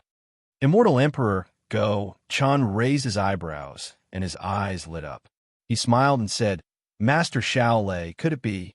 Your Majesty, I don't know what you're talking about." Xiao Hua refused to admit it. Immortal Emperor Go-Chun replied, "Master Shaolei, do you think that every Confucian family is as stupid as the Changsun family and Yuan Shi, provoking Zhaixing Liu for no reason? This is the information I obtained about the Star Moon Palace. Take a look and you'll understand." Immortal Emperor Go-Chun raised his hand and pointed. A book like jade eye appeared in front of Xiao Hua. Xiao Hua took the jade eye and a light flashed in his eyes. His expression changed greatly. This was because the jade eye recorded the matter of Su Ji and Fairy Xingyu very clearly. Some of it was known to Xiao Hua, and some of it was unknown to him. In other words, these were things that Su Ji and Fairy Xingyu deliberately concealed. After the jade eye, there were also records of Xiao Hua and Su Ji's experiences in the Star Moon Palace. Wherever there were people, there were records. During the period when Xiao Hua and Su Ji were separated, Su Ji and Fairy Xingyu's actions were also clearly recorded. In other words, there were still spies of the Immortal Palace among the disciples who had been selected by Su Ji and Fairy Xingyu. Alas, Xiao Hua sighed and put away the light. He smiled bitterly and thought to himself, even immortals are only individuals. In terms of combat power, no one in the 3 continents can compare to them. But in terms of other things, they can't compare to an organization. Even the Star Moon Palace established by Fairy Xingyu can't compare to the Immortal Palace. How is it? Immortal Emperor Go-Chun said with a smile. At this point, Master Shaolei can speak frankly, right? Since we're here, does your Majesty not know what happened? Xiao Hua returned the jade eye to Immortal Emperor Go-Chun and replied thoughtfully, "You still have to ask me? Of course I don't know what happened." Immortal Emperor Go-Chun said word by word, "Otherwise I wouldn't ask you." After the disappearance of the Star Moon Palace, these 2 seniors had never appeared again. "Tell me, how can I be at ease?" "Haha, so your Majesty doesn't know what happened. Xiao Hua said with a smile. I thought your majesty was investigating the world with the supreme heavenly mirror. Master Shaolei, Immortal Emperor Go Chun said with some displeasure. At this point, I've already given you all the glory that I can give you. Can't I wait for you to tell me the truth? Xiao Hua shrugged and replied, Your Majesty, didn't I say it before? I don't know when I'll have the strength to set up this big array. Naturally, it's impossible for me to ask the seniors of the Dao sect to help me. Are you sure? Immortal Emperor Go Chun asked worriedly. Xiao Hua frowned and thought for a moment, thinking about the pros and cons of telling the truth. In fact, the existence of the immortals might be the reason why the Confucian cultivators didn't dare to kill the Dao sect's cultivators too openly, or it might be the reason why the immortals, Buddhas, and demons suppressed the Grand Mist ancestor, or it might be the reason why they were patient with him. But in the end, these were all possibilities. The immortals were only a temporary deterrent. The most important thing was to have strength. Xiao Hua might not be able to fight against the Immortal Palace, Buddhist sect, and demon clan, but against any one of them, the Fortune Gate wouldn't be at a complete disadvantage. Therefore, the presence of the immortals didn't matter much. Moreover, the immortals didn't show up, so how could Immortal Emperor Go Chun not know that the two immortals had left? Even if he deliberately hid it, he couldn't. Therefore, Xiao Hua raised his head, looked at Immortal Emperor Go Chun, and nodded with certainty. Unexpectedly, Immortal Emperor Go Chun didn't feel relieved as Xiao Hua thought. Instead, a trace of worry appeared on his face, and he sighed. Xiao Hua didn't know if Immortal Emperor Go Chensai was fake, but he at least knew that because of Su Ji and Fairy Xing Yu's departure, Immortal Emperor Go Chen's plan to use him to set up the 9 provinces Great Formation had failed. Of course, Xiao Hua also believed that with Immortal Emperor Go Chen's scheming mind, he would never place his bet on the immortals. After all, he had other plans. Sure enough, after Immortal Emperor Go Chun finished speaking, he looked at AOE and the Dipankara Archaic Buddha, then lowered his head and didn't say anything, as if he was transmitting something. At this time, the Lingyun side palace was silent again. Even the strong, golden-winged Great Rock felt that the atmosphere was a little strange. He opened his mouth and wanted to ask Xiao Hua a few words, but when he thought of how close Xiao Hua was now to the Immortal Palace, he wondered if he should avoid something. It had to be said that Immortal Emperor Go Chen's decree suddenly brought the relationship between the Immortal Palace and the Fortune Gate very close. Oh, seeing Immortal Emperor Go Chun pondering, Xiao Hua's heart skipped a beat. He hurriedly said, Your Majesty, this Xiao has something to tell you. Oh, what is it? Immortal Emperor Go Chun was slightly puzzled by Xiao Hua's seriousness. Thunder Master Xiao, please speak. Cough, cough, Your Majesty. The star-plucking tower is now my Fortune Gate's property. Xiao Hua coughed and smiled. Moreover, in order to express my feelings to Princess Zixia, this Xiao has even handed the star-plucking tower over to Princess Zixia to manage. Immortal Emperor Go Chun was obviously stunned. However, in the next instant he smiled and said, Thunder Master Xiao is indeed a great man with deep feelings. This emperor admires you from the bottom of his heart. Damn it, what great man. He must have been discussing with AOE and the Dipankara Archaic Buddha about how to divide the stars and moons, right? Now that he knows that the star-plucking tower has been given to Xian, he immediately changed his attitude. Xiao Hua cursed inwardly. Oh, this Xiao understands now. This guy only mentioned immortals, but didn't ask about the star-plucking tower. Could it be that he intends to interfere? Damn it, this Xiao shouldn't have said that. When he interferes, I'll teach him a lesson. Just as Immortal Emperor Go Chun finished speaking, Dongfang Qianghao seized the opportunity and said, Haha, if that's the case, the Yuan clan and the Zhangsun clan should be warned. Their hands have stretched too far. Hearing Dongfang Qianghao's words, Xiao Hua suddenly understood. The black-clothed men he met in the star-plucking tower in front of the Crimson Earth River were the tower lords of the star-plucking tower, who were preparing to betray him. It turned out that they were instigated by the Yuan clan and the Zhongsun clan to betray him. However, thinking about it, it made sense. Powerful clans like the Immortal Palace and the Four Great Clans might know of Fairy Xing Yu's origins, so they naturally wouldn't harbor any thoughts of doing anything to her. The Yuan clan and the Zhongsun clan were only first-rate clans. Seeing how prosperous the star-plucking tower was, it was inevitable that they would covet it. Haha, Immortal Emperor Go Chun sneered. Who dares to covet the star-plucking tower under my 9th princess's control? That's good. Xiao Hua smiled and said, this saves my fortune gate from taking action. Immortal Emperor Go Chun then transmitted a few words to the Dragon Island's second elder, as if they were discussing something. Xiao Hua frowned and said, Your Majesty, if possible, should we invite the Grand Mist Ancestor to the Lingyun side palace? Although his forces aren't too strong, we need to discuss how to deal with the apocalypse. His sky-bearing palace might be able to help. Immortal Emperor Go Chun stopped and looked at Xiao Hua with surprise. He smiled and said, Master Xiao Lei, could it be that you think the jade pupil that brat Grand Mist Ancestor took out is his true strength? Xiao Hua shrugged, his face indifferent as he replied, Then how much strength you bring out has nothing to do with this Xiao. This Xiao doesn't put him in my eyes at all. This Xiao only feels that. Everyone is responsible for the rise and fall of a country. He should also bear some responsibility for the survival of the 3 continents. Moreover, he is still a member of my Dao Gate and is this Xiao's senior. This Xiao feels that he has the qualifications to stand here. Good.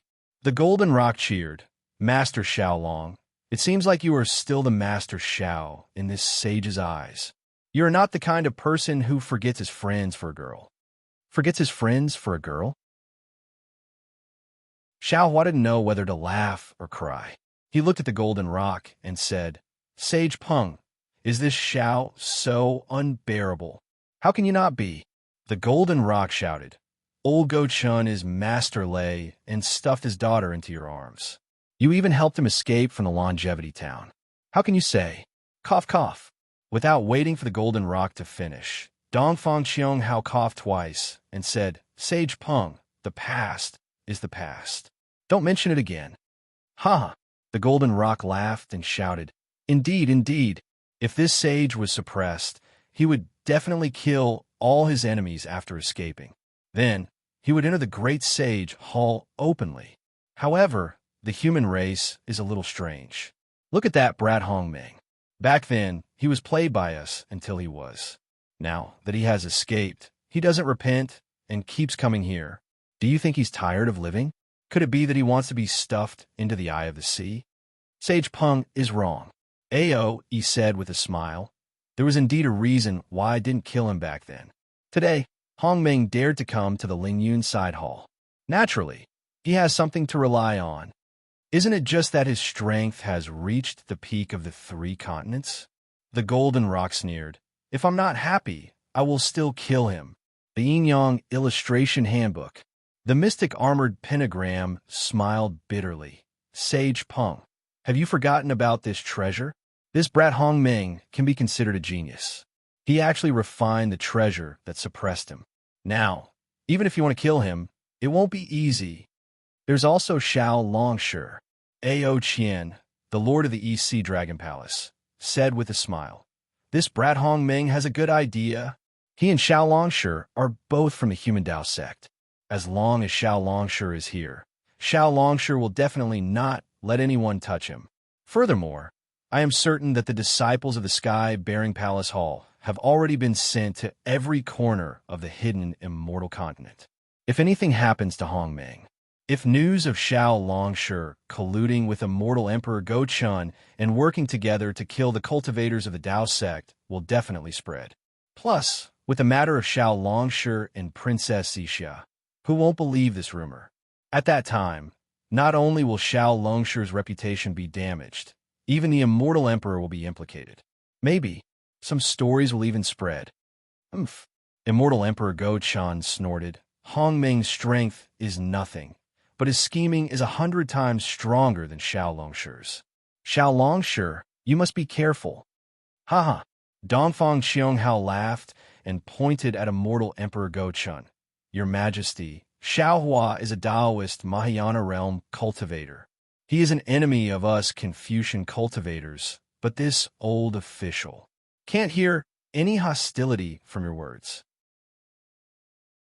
Minister Dongfang, you are also a Confucian cultivator and an important official of the Immortal Palace. How about this? This emperor will order you to lead the Dongfang family. No, lead the disciples of the 4 great clans to attack the soaring Dragon Mountain Range. What do you think?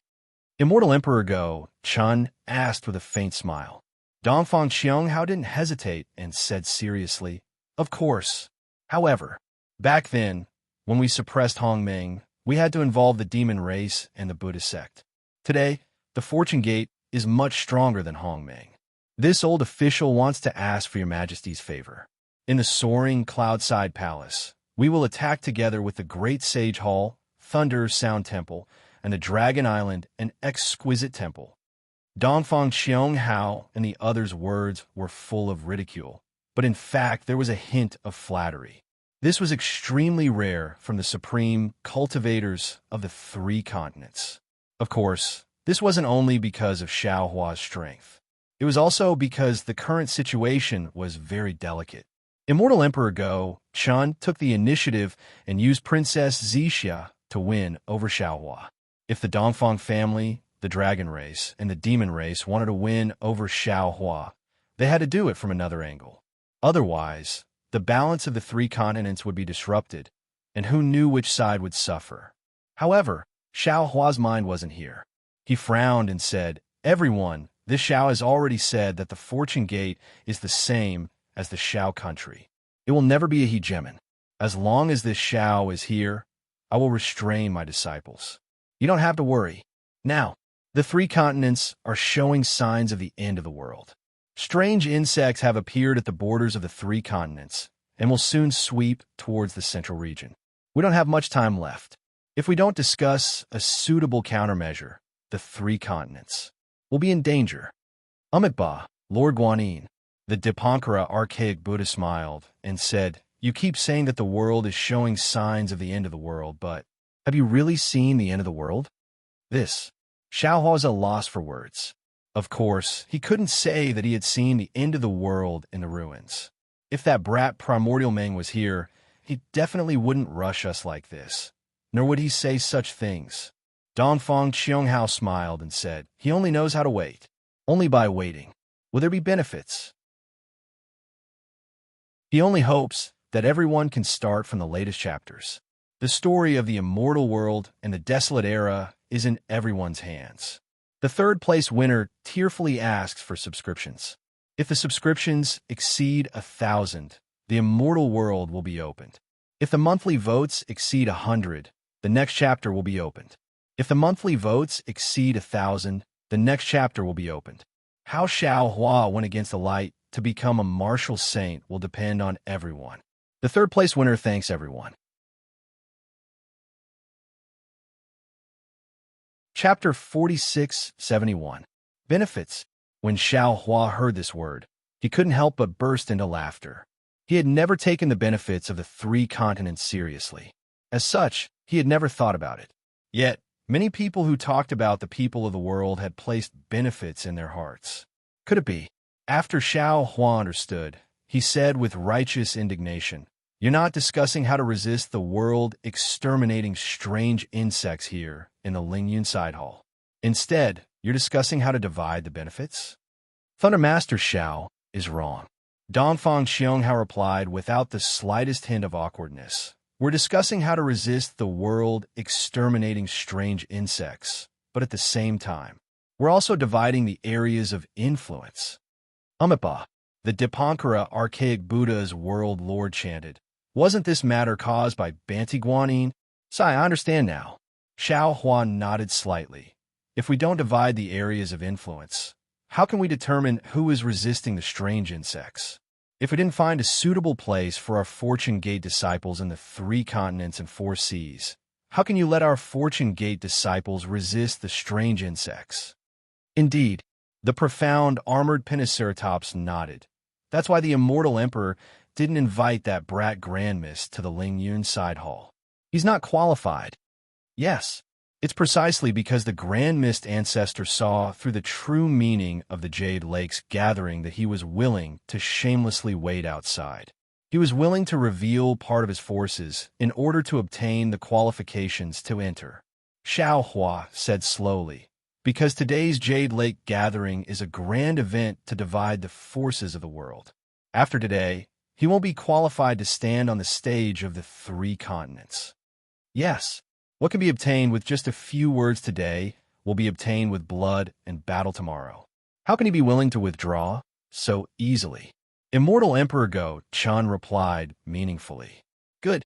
Xiao Hua nodded and said resolutely, if that's the case, how do you intend to send my fortune gate away?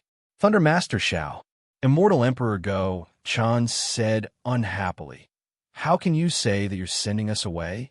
Your fortune gate is now the publicly acknowledged mighty force of the 3 continents. Even I had to come out to welcome you when you came to participate in the Jade Lake gathering. Do I need to pay so much attention to you just sending us away? All right, Your Majesty, everyone, forgive me for speaking bluntly. Xiao Hua really wanted to let them go to the ruins to see the miserable state of the dragon race being slaughtered by that strange insect. He really wanted to beat these supreme beings who were addicted to benefits awake with a single blow. However, he had no other way and could only earnestly advise, this Xiao is truly somewhat disappointed. This Xiao is not interested in the so-called division of power. This Xiao is only interested in how to resist and kill these strange insects. This Xiao has never seen Armageddon, and I don't know if any of you have. But this Xiao has seen that strange insect. Truly formidable. Master Xiao. Aoe smiled and said, don't you think too highly of us? Others might not know how powerful that strange insect is, but the Dragon Clan of my Dragon Island and the Dragon Clan of the 4 Seas know. A strange insect had killed countless dragons. How could the Dragon Island not pay attention to it? Moreover, the West Sea Dragon King went missing. The Dragon Clan and the Oceanic Clans suffered heavy casualties. The demon realm of the 1,000 demons' sacred realm disappeared. The Demon King and great demons were killed, and the guardian heavenly kings of the Pure Land was also killed. How can we not pay attention to it? However, ordinary wars require troops to set up formations. Fighting against the world-exterminating strange insect isn't a one-on-one battle. We have to plan for the long term. Immortal Emperor Go Chun's side. Amipa. The Dipankara Archaic Buddha also pressed his palms together and said, my Thunder Monastery has already sent Buddhas, Bodhisattvas, and other Buddhas to lead guardian heavenly kings and other Buddha soldiers to the borders of the Blessed Land world to defend against the world-exterminating strange insect and prevent it from invading the center of the Blessed Land world. My great sage hauls Scarlet Flame, Vermilion Bird, Nether Demonic Dragon Spider, and 5-colored Sea Godshell have already led the demon race to the borders of the 1,000 demons' sacred realm. Within the Great Sage Hall, the heaven-defying Thunder Phoenix and the flying Feather Void Beast are left to guard.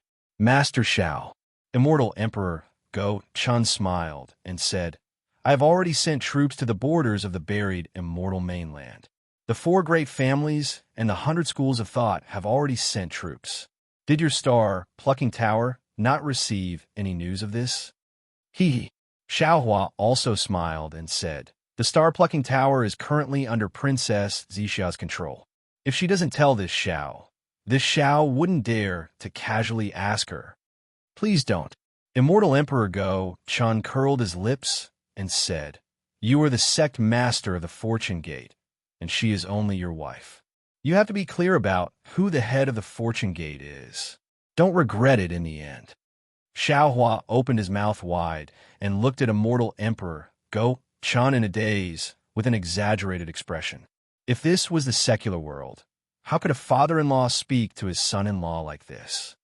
Xiao Hua suddenly thought of something called the Flower Medicine Palace and couldn't help but chuckle. Of course, I invited Master Xiao here today because I have a difficult matter to discuss with you. The East Sea Dragon Palace Lord Ao Qian said, also, I have a few difficult matters to discuss with you all. Xiao Hua smiled and said, This difficult matter is naturally. Where should my Fortune Gate's disciples be stationed? Previously, this Xiao didn't have a clue, but seeing that no one else spoke, and only immortal friend Ao Qian spoke, this Xiao somewhat understood. I presumed that before this Xiao arrived, everyone had already discussed this matter, right? Since Master Xiao is so straightforward, this king will also get straight to the point. Seeing that Xiao Hua had exposed him, Ao Qian simply nodded and said, Master Xiao is right. The three mainlands originally belonged to the demonic beast race, Confucian cultivators, and Buddhist sects. Master Zhao's Fortune Gate is a Tao sect, and it is not suitable to be placed in any of the three mainlands.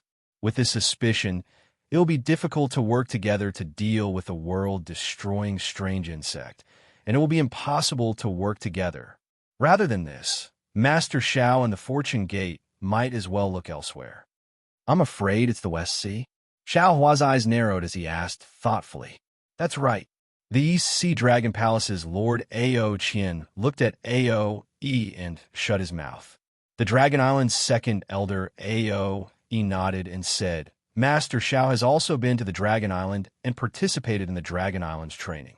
Naturally, you know how vast the four seas are and how many times bigger than the three mainlands. Moreover, the three mainlands' population is prosperous, and there are many cultivators and demonic beasts. It should be easy to deal with a world-destroying strange insect. One more Fortune Gate won't make a difference. Although there are many Sea Clan and Dragon Clan in the four seas, the reproduction of the Sea Clan and Dragon Clan is far less than that of the Human Clan. Their numbers are also much smaller.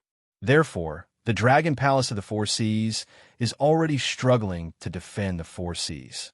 Even if the Dragon Island only sends out the necessary Dragon Clan to guard the Four Seas, it is still far from enough. Moreover, the West Sea Dragon Palace has suffered a great defeat, and Ao Hong's whereabouts are unknown. The entire West Sea is now empty. So, the Dragon Island wants to borrow my Fortune Gate strength to guard the West Sea. Xiao Hua smiled as he began to make small calculations in his heart. Xiao Hua was no exception. He had just mocked Ao Hong, and now he was making plans for himself. Yes, Aoe did not deny. He nodded and said, Dragon Teacher Xiao is my Dragon Tribe's Dragon Teacher. The Fortune Gate also has enlightened Master Yin. Both of you are respected by my Dragon Tribe. The two of you are guarding the West Sea, and no Dragon Tribe dares to say no. That's right. Enlightened Master Yun split the South Sea Dragon Palace. Which Dragon Tribe member can withstand paying his axe? Xiao Hua sneered inwardly. Ao Qian continued. Moreover, the Paradise River of the Three Rivers is very powerful now. Under Jiang Hong's leadership, they have already invaded the West Sea. Jiang Hong is a Fortune Gate disciple. If Dragon Teacher Xiao doesn't go, who can? There's also Ao Zhan. Ao, he did not forget to point out, he has also caused great waves in the East Sea and West Sea. Now is the time when we need people. It is not good for our Dragon Tribe to have internal strife. He admires Dragon Teacher Xiao the most. If you don't go, who can suppress him? Xiao Hua smiled in his heart, but the worry on his face deepened. He said reluctantly, Second Elder, you are telling the truth.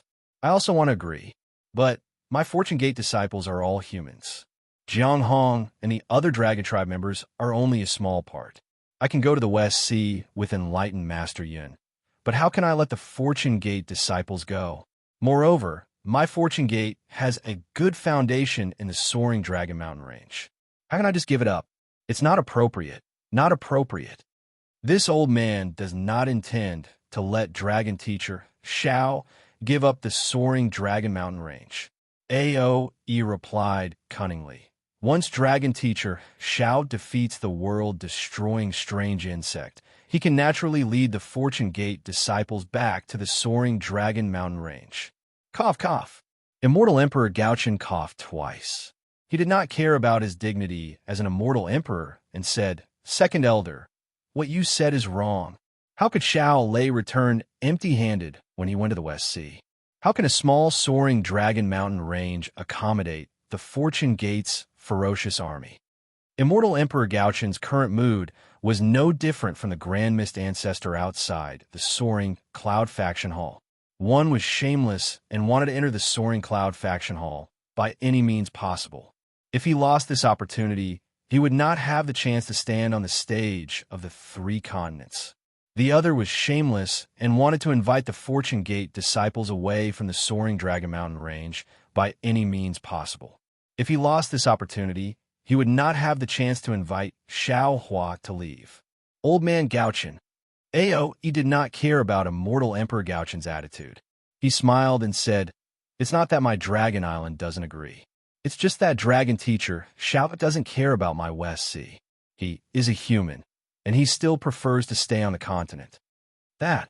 Immortal Emperor Gauchen smiled and said, "Dragon Teacher Xiao, there are many immortal mountains in the depths of the West Sea. They are much stronger than the soaring Dragon Mountain range. Dragon Teacher Xiao, you can look around casually when you are fighting the strange insect. You will definitely find a suitable place." Look around casually? Your Majesty is too relaxed. Xiao Hua smiled and said, "Even the Dragon Kings of the Four Seas could not find the immortal mountains. How can I find them? That's because they don't want to." Immortal Emperor Gauchen persuaded. They are used to the sea and never care about immortal mountains. Naturally, they won't be able to find them. If Dragon Teacher Xiao goes to look for them, you will definitely find them. Maybe I can find them. Xiao Hua smiled and said, "But this Xiao's Fortune Gate has spent so much effort on the soaring Dragon Mountain range. Oh, this Xiao also has the newly established Xiao country. If the Fortune Gate goes, wouldn't the Xiao country be divided?" Immortal Emperor Gauchen was angry and found it funny as he replied, "If Dragon Teacher Xiao cares about the people of the Xiao country, you shouldn't be bargaining. If you don't go to the West Sea to guard it, when a strange insect comes, none of the people of the Xiao country will be able to survive." "Damn it, Old Man Gauchen, didn't you say your conditions before?" The golden-winged Great Peng couldn't hold back and scolded. "No matter what, Dragon Teacher Xiao is your son-in-law. Can't you be a bit more generous?" "Rock Sage, it's easy for you to say that." Immortal Emperor Go-chan retorted without any trace of politeness. "I have bestowed Princess Zixia a lot. This is rare among the princesses of my immortal palaces. Moreover, I also have a decree for Bayan Fu Jiwen's wife. It's just a few words of nonsense. What's the use of a few titles?" The golden-winged Great Peng sneered. "It's better to give some real stuff." "All right," Immortal Emperor Gauchen said helplessly. "Dragon Teacher Xiao, tell me, if your Fortune Gate leaves the soaring Dragon Mountain range, what price will this emperor have to pay? Why do you have to make this Xiao leave?" Xiao didn't understand and said, "The Fortune Gate is in the soaring Dragon Mountain range, and Princess Zixia is also in the Fortune Gate. If she wants to go back to her family, wouldn't it be convenient?" "Huh, Dragon Teacher Xiao." Dongfang Qianghao, who had been silent all this time, laughed and said, "We don't need to play dumb here. We might as well speak the truth. You are a Taoist cultivator, and the hidden immortal continent is the 9 prefectures unified by us Confucian cultivators. Your Fortune Gate is in the soaring Dragon Mountain range. Isn't this a thorn in the flesh of us Confucian cultivators? The struggle between Confucian and Taoist has been going on for many years. It's not something that can be changed in a short period of time. Rather than both of us being embarrassed and inconvenient for each other to develop, why don't we each take a step back? We Confucian cultivators will allow your Taoist sect to develop in the West Sea, and your Taoist sect will withdraw from the hidden immortal continent. What do you think?" Xiaohuan nodded slightly. From his 7 sons' temple's blood steel, he also saw the abnormal development of the Taoist sect's cultivators. The Taoist sect's cultivators had already affected his reputation. Moreover, the 3 mainland suppression of Confucian cultivators to allow Confucian cultivators to develop overseas was indeed a concession. No, it should be said that it was a huge concession. Instantly, Xiao Hua thought of the Peng Lai immortal realm. Xiao Hua's mind turned a few times. He wanted to ask immortal Emperor Gaochen to release the Taoist cultivators in the Peng Lai immortal realm. However, after thinking for a while, he gave up. Not to mention that the Peng Lai immortal realm was related to the effects of the supreme heavenly mirror. Immortal Emperor Gaochen was unlikely to relent. Moreover, most of the Taoist cultivators in the Peng Lai immortal realm were probably like Taoist Master Rider Crane. They had an impression of the Grand Mist ancestor and might not care about him. Why should Xiao Hua be so generous? Dragon Teacher Xiao, you agree? Dongfang Xianghao was overjoyed when he saw Xiao Hua nod. He wanted to send Xiao Hua away even more than immortal Emperor Gaochen. With him, the balance between the immortal palace and the four great families was broken. Dongfang Xianghao and the four great families were not willing to see such a situation, especially the Nangong family. It's the same in principle. Xiao Hua nodded. Then, without any surprise, he changed his tone and said, "However, I still have 3 conditions." 3 conditions? Dongfang Xianghao was secretly delighted. He stole a glance at Immortal Emperor Gaochen. Immortal Emperor Gaochen smiled and said, "Dragon Teacher Xiao, please speak. In front of the Thunder Temple in Great Sage Hall, we will be frank and honest." First, Xiao Hua rubbed his chin and said with a smile, "At this point, Your Majesty still doesn't want to take out the true great array of the 9 states and the secret technique of the 9 cauldrons united? This. Immortal Emperor Gaochen was clearly embarrassed. He hesitated and said, "Since that person isn't here, why does Dragon Teacher Xiao need the formation technique and the secret technique of the 9 cauldrons united?" "I don't need it," Xiao Hua said. "However, I don't like to be called scheming by others. Therefore, I want it." "Sigh, all right." Immortal Emperor Gaochen looked at Xiao Hua's shameless words and sighed. "I have lifted a rock and smashed my own foot." As he spoke, Immortal Emperor Gaochen raised his hand and clapped. Boom! Below him, the illusion of a golden throne appeared. Once this illusion appeared, it immediately sealed the surrounding space. Even Dongfang Qianghao, who was far away, was pushed to the point that colorful clouds appeared around him. Immortal Emperor Gaochen raised his hand and pointed at the 9 cauldrons on the golden throne. The 9 cauldrons turned into a fist-sized object. This object was formed by the 9 cauldrons, and each of them flashed with a golden light. Dragon Teacher Xiao, Immortal Emperor Gaochen waved his hand, and that object landed in front of Xiao Hua. He said, "This object cannot leave the Ling Yun side hall. Otherwise, with my strength, I will not be able to see what is inside. You can comprehend it in the Jade Lake meeting. Before you leave, you must return it to me." "Well said." Xiao Hua received it with a smile and carefully put it away. Earlier, Mithriao Buddha used his mind to tell Xiao Hua that the merit law given to him by Immortal Emperor Gochen was a fake and couldn't be completed. Thinking about Immortal Emperor Gochen's probing, Xiao Hua knew that this merit law was only a pretense. Therefore, he asked for the real 9 cauldrons heart technique. "What is the second condition?" Dongfang Xianghao was very happy to see Immortal Emperor Gaochen being defeated. "The second condition." Xiao Hua looked at Dongfang Xianghao. Dongfang Xianghao's heart tightened. He was afraid that Xiao Hua would ask for too much. "The second condition is that I want the Xin Yuan sword from the Immortal Palace." Xin Yuan sword? Not only was Dongfang Xianghao surprised, Immortal Emperor Gaochen was also shocked. He exclaimed, "Dragon Teacher Xiao, what do you want the Xin Yuan sword for?" "Nothing." Xiao Hua shrugged and said, "I heard that the Xin Yuan sword is a Taoist treasure. Now that it has fallen into the Immortal Palace, I want to take it back." "Who told you that the Xin Yuan sword is a Taoist treasure?" Immortal Emperor Gaochen was flustered and exasperated. "The Xin Yuan sword is a genuine immortal imperial equipment of my Confucian cultivation. It has nothing to do with your Taoist sect." Hearing Immortal Emperor Gaochen say half a copper coin, Xiao Hua secretly laughed.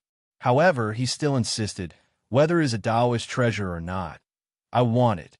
Then there is no other way." Immortal Emperor Gaochen shrugged like Xiao Hua and said, It is not up to me to decide who the Xian Yuan sword belongs to. That is the token of the Immortal Palace's protector branch. If you want it, you can go find the master of the Supreme Pure Palace. Immortal Palace's protector? Xiaohua was a bit confused.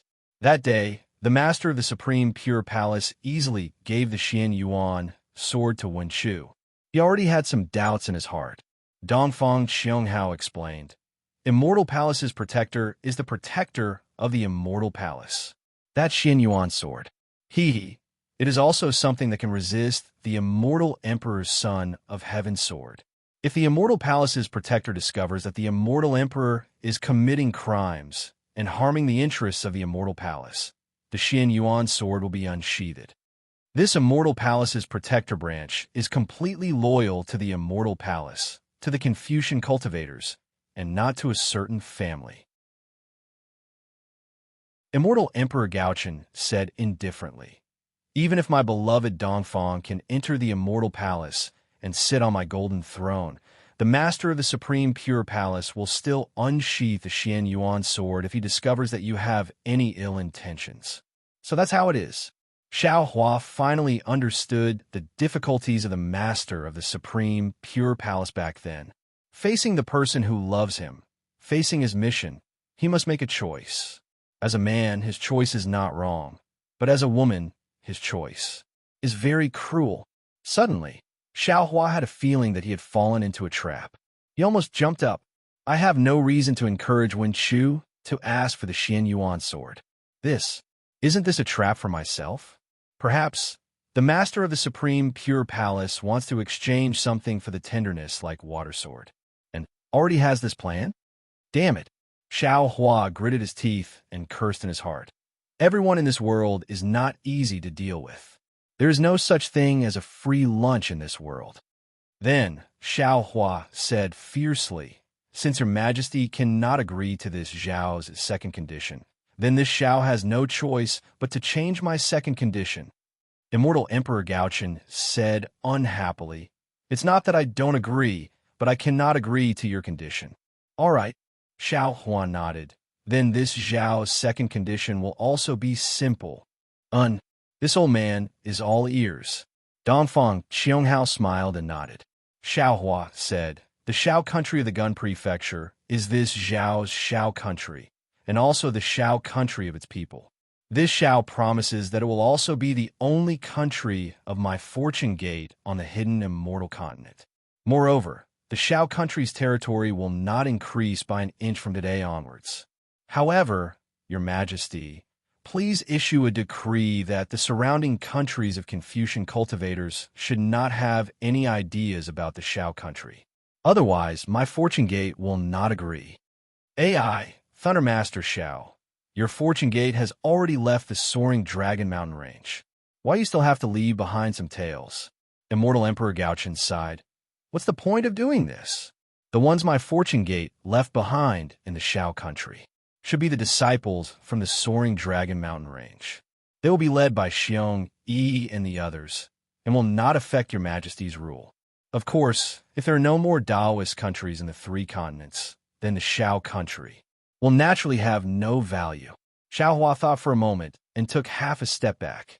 Amitabha, the Dipankara archaic Buddha, chanted, I feel that Banti Guan Yin's condition is suitable. After all, the people of the Xiao country live in peace and contentment. If they were to fall into a Confucian cultivator country, their happiness would disappear. Why not let the Xiao country continue to exist? Immortal Emperor Gaochen gritted his teeth in pain. The number of Buddhist temples was increasing, and he did not care about the Xiao country. He nodded and said, Since that is the case, I will do the same. What is Thundermaster Zhao's third condition? The third condition is very easy for Your Majesty. Xiaohua took out a jade eye and respectfully handed it to Immortal Emperor Gaochen. Your Majesty only needs to send the item in the jade eye to the soaring Dragon Mountain range. Seeing Xiaohua's kind smile, Immortal Emperor Gaochen had a bad feeling. After he took the jade eye and looked at it, his expression changed slightly. In just a moment, Immortal Emperor Gaochen regained his calm. He nodded and said, "This compensation is fair. After all, the soaring Dragon Mountain Range is the foundation of the Fortune Gate for hundreds of years. Minister Dongfang, I will leave this matter to the 4 great families and the 100 schools of thought." Dongfang Xianghao was caught off guard, but he was also helpless. This matter was not only related to the Immortal Palace, but also the 4 great families. Since immortal Emperor Gaochen gave the order, it was an emperor's decree. The 4 great families and the 100 schools of thought could not disobey. Of course, Dongfang Xianghao's face turned green after reading the Jade Eyes. He glanced at Xiaohua and said in a low voice, "This old man understands. This old man will send a message and send what Taoist Master Xiao wants to the soaring Dragon Mountain Range." After Dongfang Xianghao sent the Jade Eyes out of the Lingyun side hall, Xiaohua looked at Ao Yi again. Ao Yi immediately understood when he saw that Xiaohua had looked at him. He smiled and said, "Master Xiao, you've already plundered half of the treasures in the West Ocean Dragon Palace's treasury." Xiaohua chuckled and said, "This Xiao does not dare to ask for anything. This Xiao is just thinking. If our Fortune Gate manages to resist the world-destroying strange insects in the West Sea and fails to find the overseas immortal mountains, then we would have to give up on the soaring Dragon Mountain Range. Wouldn't our Fortune Gate become a wanderer who can't return home? No, of course not." The golden-winged great Peng immediately understood what Xiaohua wanted to say, and hurriedly shouted, "We can't let the Fortune Gate's disciples bleed and cry. We must appease them. Your grandmother." Ao Qian cursed inwardly. "We haven't even seen the world-destroying strange insect. Why are the Fortune Gate's disciples bleeding and crying? Each and every one of them is sinister."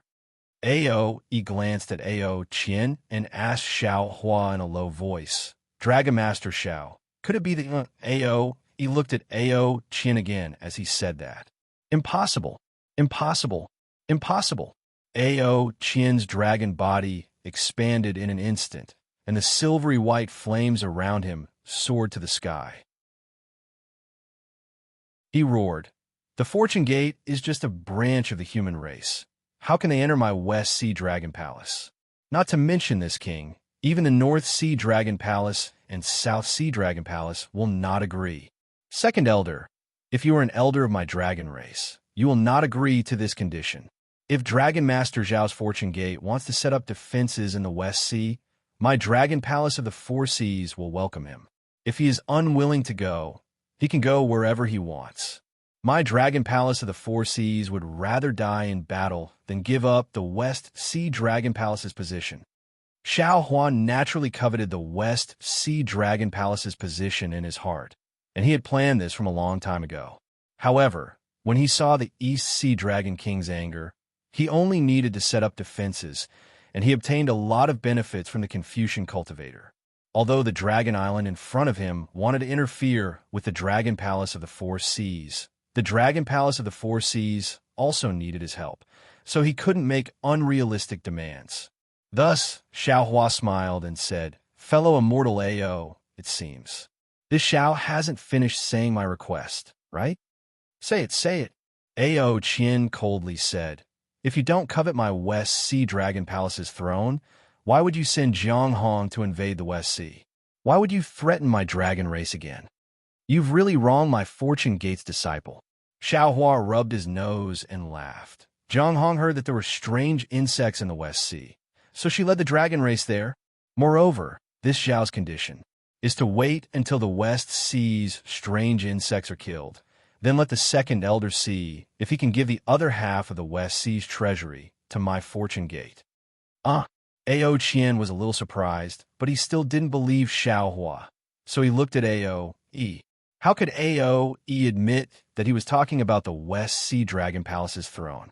He smiled and said, "Yes, you're too impatient. This old man is talking about the treasury. This Xiao has seen the West Sea's treasury and has always been drooling over the other half." Xiaohua smiled and said, "Moreover, this Xiao can also swear to the heavens that my Fortune Gate's disciple will never sit on the West Sea Dragon Palace's dragon throne." Of course, Xiao Hua was still laughing in his heart. Xiao Bai is not a Fortune Gates disciple, so it's fine if he sits on the dragon throne. Oomph. Ao, Qian harumphed coldly. The West Sea Dragon Palace's dragon throne has disappeared with Ao Hong. Presumably it has been swallowed by the strange insects. It's impossible for your Fortune Gates disciple to sit on it. That's right. The golden-winged Great Peng didn't miss the opportunity to say, since Dragon Teacher Xiao has sworn, then this holy sage will also be a witness. If a Fortune Gates disciple sits on the West Sea Dragon Palace's dragon throne, my great holy hall will not let this matter go. Io, that's not right. It should be this time.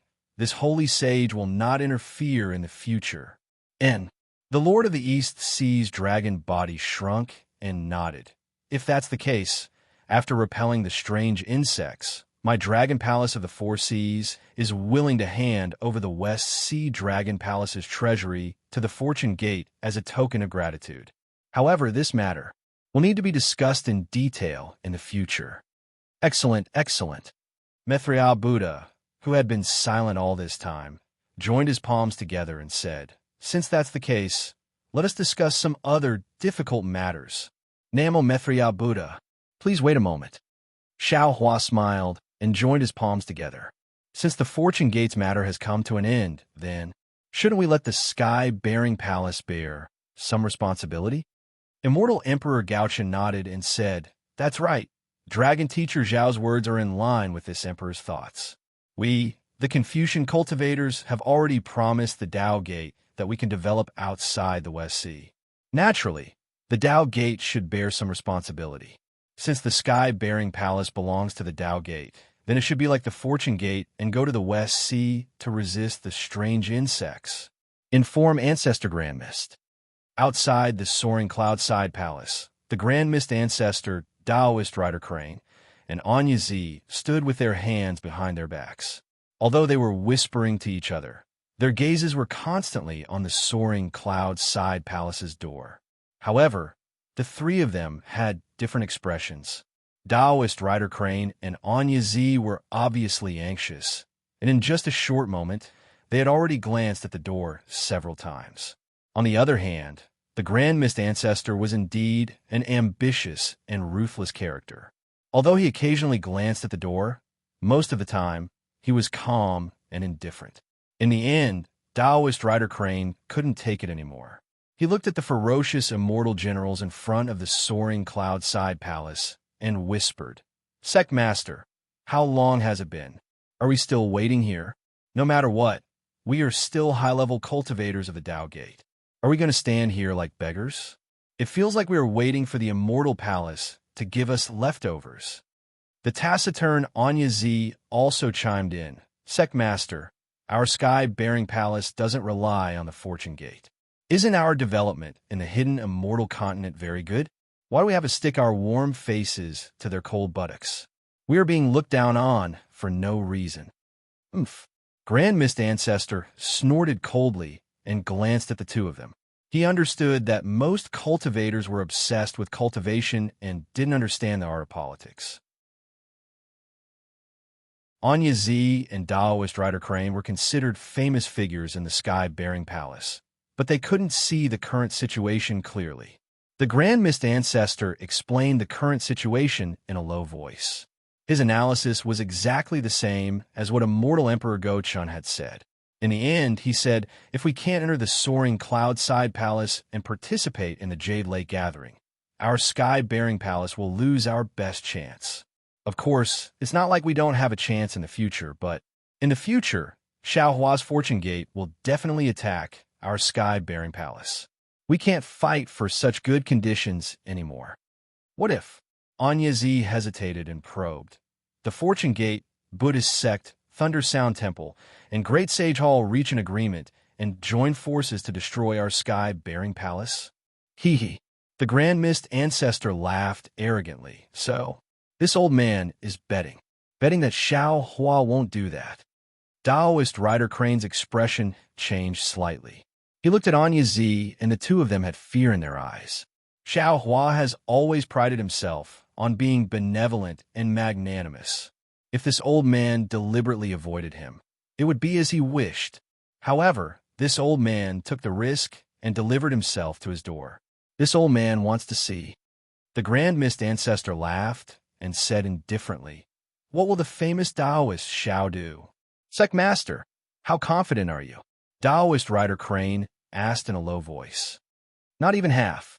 The Grand Mist Ancestor chuckled and said, "Because if it was this old man would definitely kill him." "No, it can't be."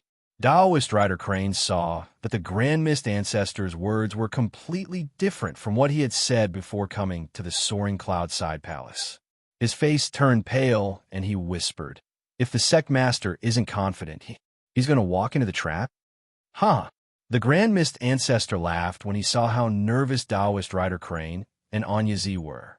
He clapped his hands and said, "The two of you are really funny. If this old man wasn't confident, why would I come here?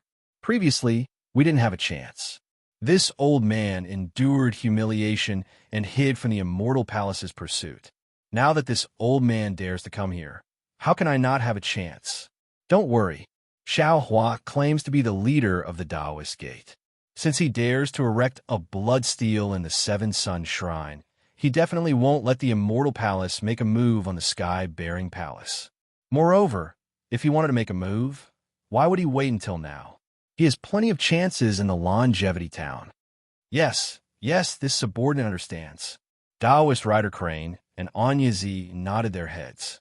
However, they still felt that the Grand Mist Ancestor's idea was too crazy.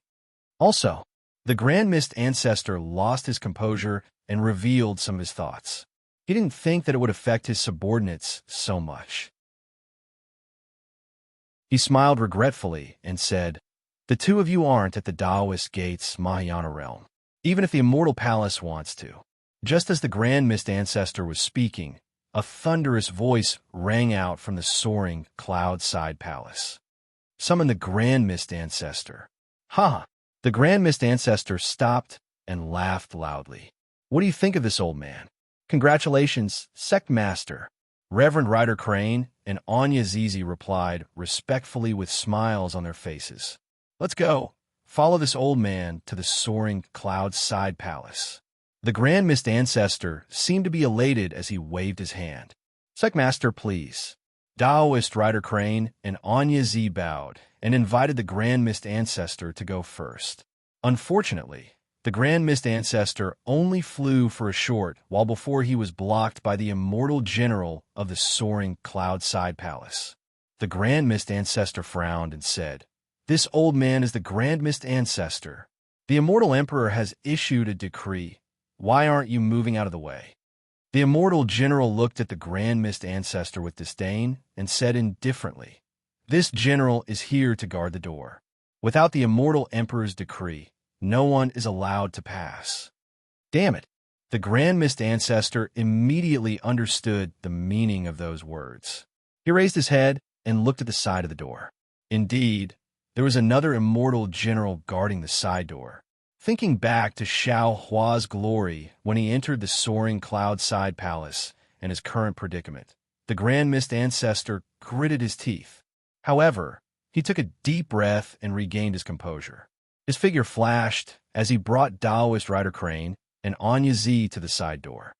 "This old man is the Grand Mist Ancestor. I am here to see the Immortal Emperor." The Grand Mist Ancestor spoke politely, and the Immortal General guarding the door didn't make things difficult for him. He looked at the Grand Mist Ancestor from head to toe and moved to the side. However, just as the Grand Mist Ancestor passed through, the Immortal General raised his weapon and blocked Taoist Rider Crane and Anya Z. The Grand Mist Ancestor was displeased and said, "This is this old man's follower." Unfortunately, the Immortal General's face was as cold as stone. He didn't even look at the Grand Mist Ancestor and only raised his weapon to block them outside the side door. "You wait here." The Grand Mist Ancestor was very decisive. After thinking for a while, he stepped into the side door of the soaring cloud-side palace. Taoist Master Rider Crane and Anya looked at each other in dismay. Both of them looked at each other and rejoiced. Their bodies fluttered, and they flew out of the side door for a short distance. Then they clasped their hands together and stood still in the air. Also, I thank everyone for supporting divinity cultivation. If everyone can enjoy this chapter, it will be the greatest gratification for the third place. At the same time, I will take this opportunity to call for more readers to subscribe to the original version of this book. The third place doesn't ask for everyone to subscribe to the previous chapters. I only hope that everyone can start from the last chapter. The story of the immortal world and the desolate era is in everyone's hands. The third place tearfully asks for subscriptions. If the number of subscriptions exceeds 1,000, the immortal world will be opened. If the number of subscriptions exceeds 1,000, the immortal world will be opened. If the number of subscriptions exceeds 100, the immortal world will be opened. If the number of subscriptions exceeds 1,000, the immortal world will be opened. How Xiao Hua went against the light to become a sage completely depends on everyone. The third place thanks.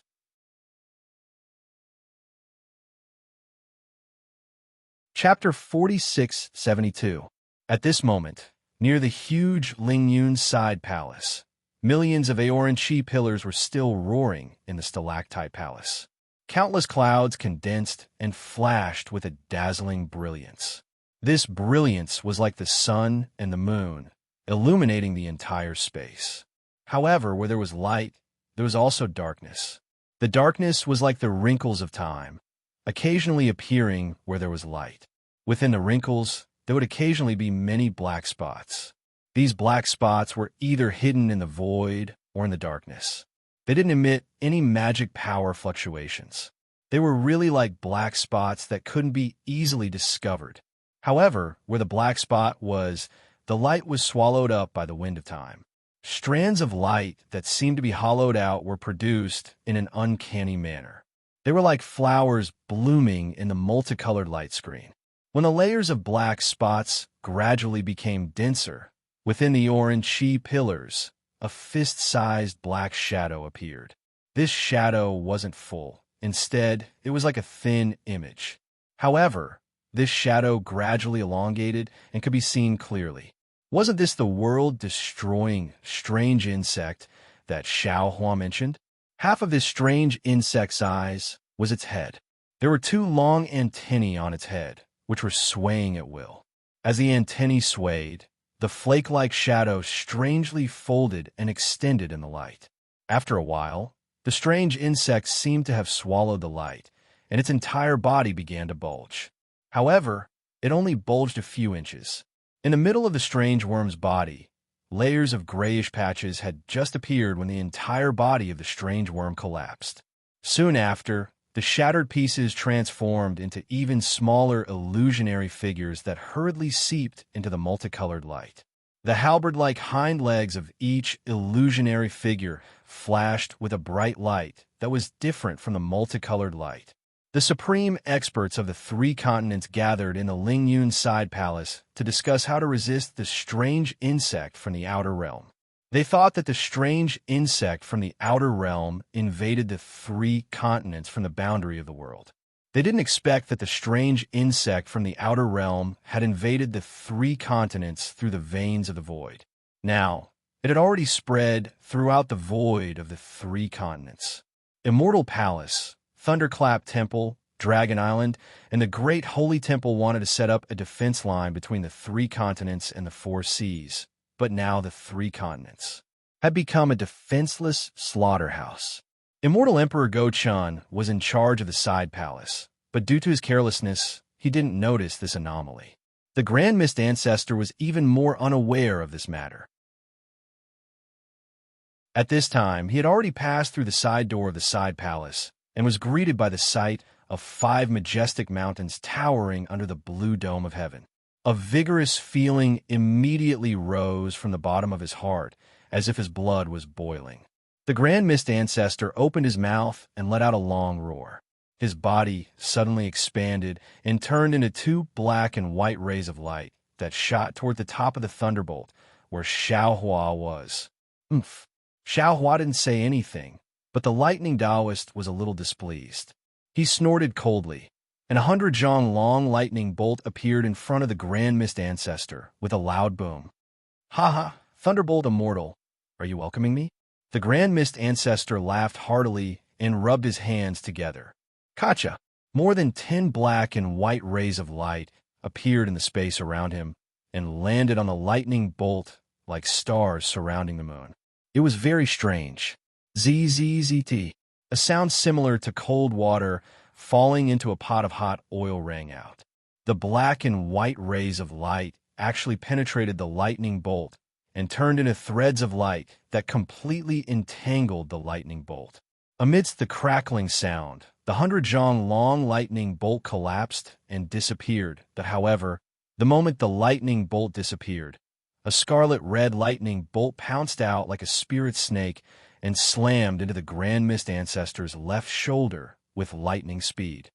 Boom! The golden light barrier around the Grand Mist Ancestor's body flickered and blocked the lightning.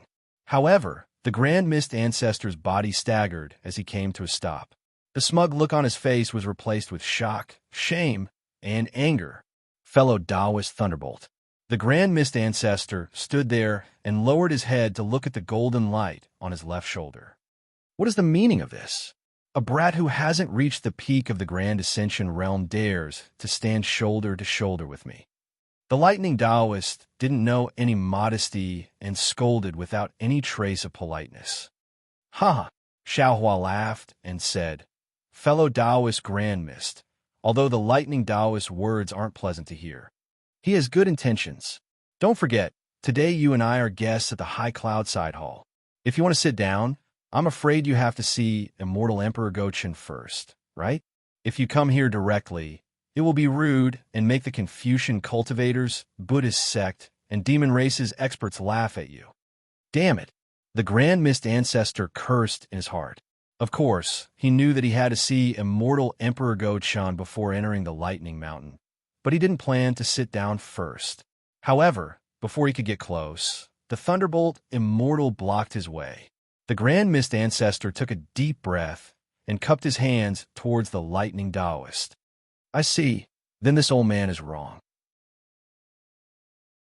This old man thanks fellow Taoist Thunderbolt for reminding me. The Grand Mist Ancestor then bowed towards the Scroll Mountain, where Immortal Emperor Gochin and Dongfang Xianghao were at. Grand Mist Ancestor greets the Immortal Emperor. Although the 5 mountains were quite far apart, the people and demons could see each other clearly under the sky. Immortal Emperor Gochin saw the Grand Mist Ancestor's respectful attitude and said with a smile, Grand Mist Ancestor, we haven't seen each other for a long time. The Grand Mist Ancestor was stunned and puzzled. He asked curiously, how? Didn't I just see your majesty at the Longevity Town? Immortal Emperor Gochin said meaningfully, the meeting at that time. Is it considered a meeting? The Grand Mist Ancestor didn't understand what Immortal Emperor Gochin meant. Immortal Emperor Gochin didn't dare to explain. He raised his hand and the jade eye that the Grand Mist Ancestor took out appeared in his palm. Immortal Emperor Gochin waved his hand disdainfully.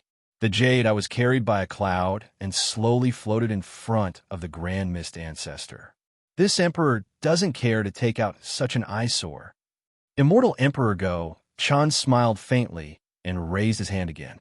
Another 2 jade eyes with 3 colors appeared out of nowhere. 2 clouds streaked across the sky, and the jade eyes were delivered to Xiaohua and the Grand Mist Ancestor respectively. When the Grand Mist Ancestor received the jade eyes and scanned them with his divine sense, a look of shock appeared on his face. He hurriedly raised his head, but he didn't look at Immortal Emperor Gochin. Instead, he looked directly at Xiaohua. At this time, Xiaohua also raised his head with a meaningful smile on his face. His gaze collided with the Grand Mist Ancestors in midair. It was just like the collision outside the Star Moon Palace in the blink of an eye. Damn it! The Grand Mist Ancestor gritted his teeth. He seemed to have understood something from Xiaohua's gaze and cursed inwardly. Black and white lights flashed in the Grand Mist Ancestor's palm, and the jade eye instantly turned into nothingness. Not even a speck of dust was left behind. Xiaohua chuckled as he carefully placed the jade eye pearl into his bosom, and he retracted his warning gaze from the Grand Mist Ancestor. Your Majesty, what is the meaning of this? The Grand Mist Ancestor raised his head and looked at immortal Emperor Go-Chun. This emperor has many meanings. Do you want to hear them one by one? At this point, immortal Emperor Go-Chun actually kept the Grand Mist Ancestor in suspense. The Grand Mist Ancestor nodded and replied, "That's right. First, immortal Emperor Go-Chun said, this emperor wants to tell you not to play tricks in front of this emperor. Since you want to tell this emperor what it means to throw a rook to save the king, then this emperor will also tell you what it means to throw a brick to attract jade." The Grand Mist Ancestor was about to vomit blood in his heart. He really regretted his action just now. Second, immortal Emperor Go-Chun said slowly, "This emperor wants to tell you that on this hidden immortal mainland, there is nothing that this emperor doesn't know. Don't think that you're doing things secretly and that this emperor knows everything that you do. The reason you can come here is not because this emperor saw your sincerity and let you in. It is because Daoist Shao of the Fortune Gate repeatedly let you in, saying that you're also a member of the Dao Gate, one of the cultivators of the three mainlands. Now that the three mainlands are facing the threat of destruction, you should be able to help. Therefore, this emperor let you in. Since you are willing to announce your power to the public, then this emperor might as well help you and pull your relationship with the Fortune Gate closer." "Yes, many thanks, Your Majesty. Your Majesty is still the most considerate." Although the Grand Mist Ancestor was gritting his teeth, he could only swallow them down. Third, immortal Emperor Go-Chun continued, "Because before you entered the Lingyun Side Hall, this emperor's immortal palace, the Dragon Clan's Dragon Island, the Demonic Clan's Great Sage Hall, and the Buddhist sect's Thundersound Temple had already reached a consensus. Similarly, the Dao Gate will participate in the war against the alien insects as an independent force. Moreover, if we kill the alien insects, the Dao Gate will be able to establish a sect outside the Western Sea." "Really?" the Grand Mist Ancestor asked in disbelief. Happiness seemed to have come too suddenly, and the Grand Mist Ancestor couldn't take it anymore. Immortal Emperor Go-Chun said unhappily, "This emperor has a mouth of gold and jade. How can I lie to you? Since your Dao Gate can develop as you wish, there is no need for you to hide your forces. Why don't you just take them out and be as open as the Fortune Gate?" Yes, I understand." The Grand Mist Ancestor nodded repeatedly. However, immortal Emperor Go-Chun's words were like a bucket of cold water that extinguished the Grand Mist Ancestor's fire. Immortal Emperor Go-Chun continued, "Fourth, Daoist Shao of the Fortune Gate is the leader of our Dao Gate. Since you want to establish a sect and establish the Sky-Bearing Palace, how can you go against Daoist Shao?" This emperor gave the jade eyes to him to remove the knot in your heart so that you can work together better. Shao Huan knew that this was immortal Emperor Go-Chun's plan to drive a wedge between them, but he also benefited from it. He didn't say anything and just looked at the Grand Mist Ancestor. Today, the Grand Mist Ancestor was bullied miserably by immortal Emperor Go-Chun. The corner of his mouth twitched a few times, and before he could erase the shadow in his heart from the leader of the Dao Gate, he smiled and said, "Yes, Your Majesty's good intentions. I appreciate it. Previously, I didn't know Your Majesty's decree, so I took out the jade eyes. Since Your Majesty has already given the decree, I don't need to hide anything from Daoist Shao." "That's good." Immortal Emperor Go-Chun smiled, as if he was harmless to humans and animals. He continued, "Fifth out at this time, not to mention the Grand Mist Ancestor, even Shao Hua and the others were stunned. They didn't expect immortal Emperor Go-Chun to say so many reasons, so everyone unconsciously pricked up their ears. "Fifth, this emperor wants to tell you that not only is there nothing I don't know about in the hidden immortal continent, there's also nothing I can't do." Immortal Emperor Go-Chun's tone suddenly turned cold as he said, "In the past, this emperor was able to capture you, and today, this emperor will also capture you. Moreover, it's not that this emperor couldn't kill you that day. The reason why this emperor joined forces with the demon race and Buddhist sect to suppress you is not because your cultivation is too high and we can't kill you, but because immortal. Immortal Emperor Go Chen's words were like a stick, hitting the Grand Mist Ancestor silly. He looked at Immortal Emperor Go Chen with a puzzled expression and asked curiously. At this time, the Grand Mist Ancestor's imposing manner when he entered the Ling Yun side palace had been dispelled by Immortal Emperor Go Chen, as if it was nothing. Yes, immortal, Immortal Emperor Go Chen said coldly. Previously, because there was an immortal, this emperor wouldn't easily make a move on you. Now that the immortal has left, if you have any evil intentions, don't blame this emperor for being impolite. Boom. If the previous words were like cold water splashing on the face, Immortal Emperor Go Chen's words were like a thunderbolt. In an instant, the Grand Mist Ancestor fell from the sky into the abyss.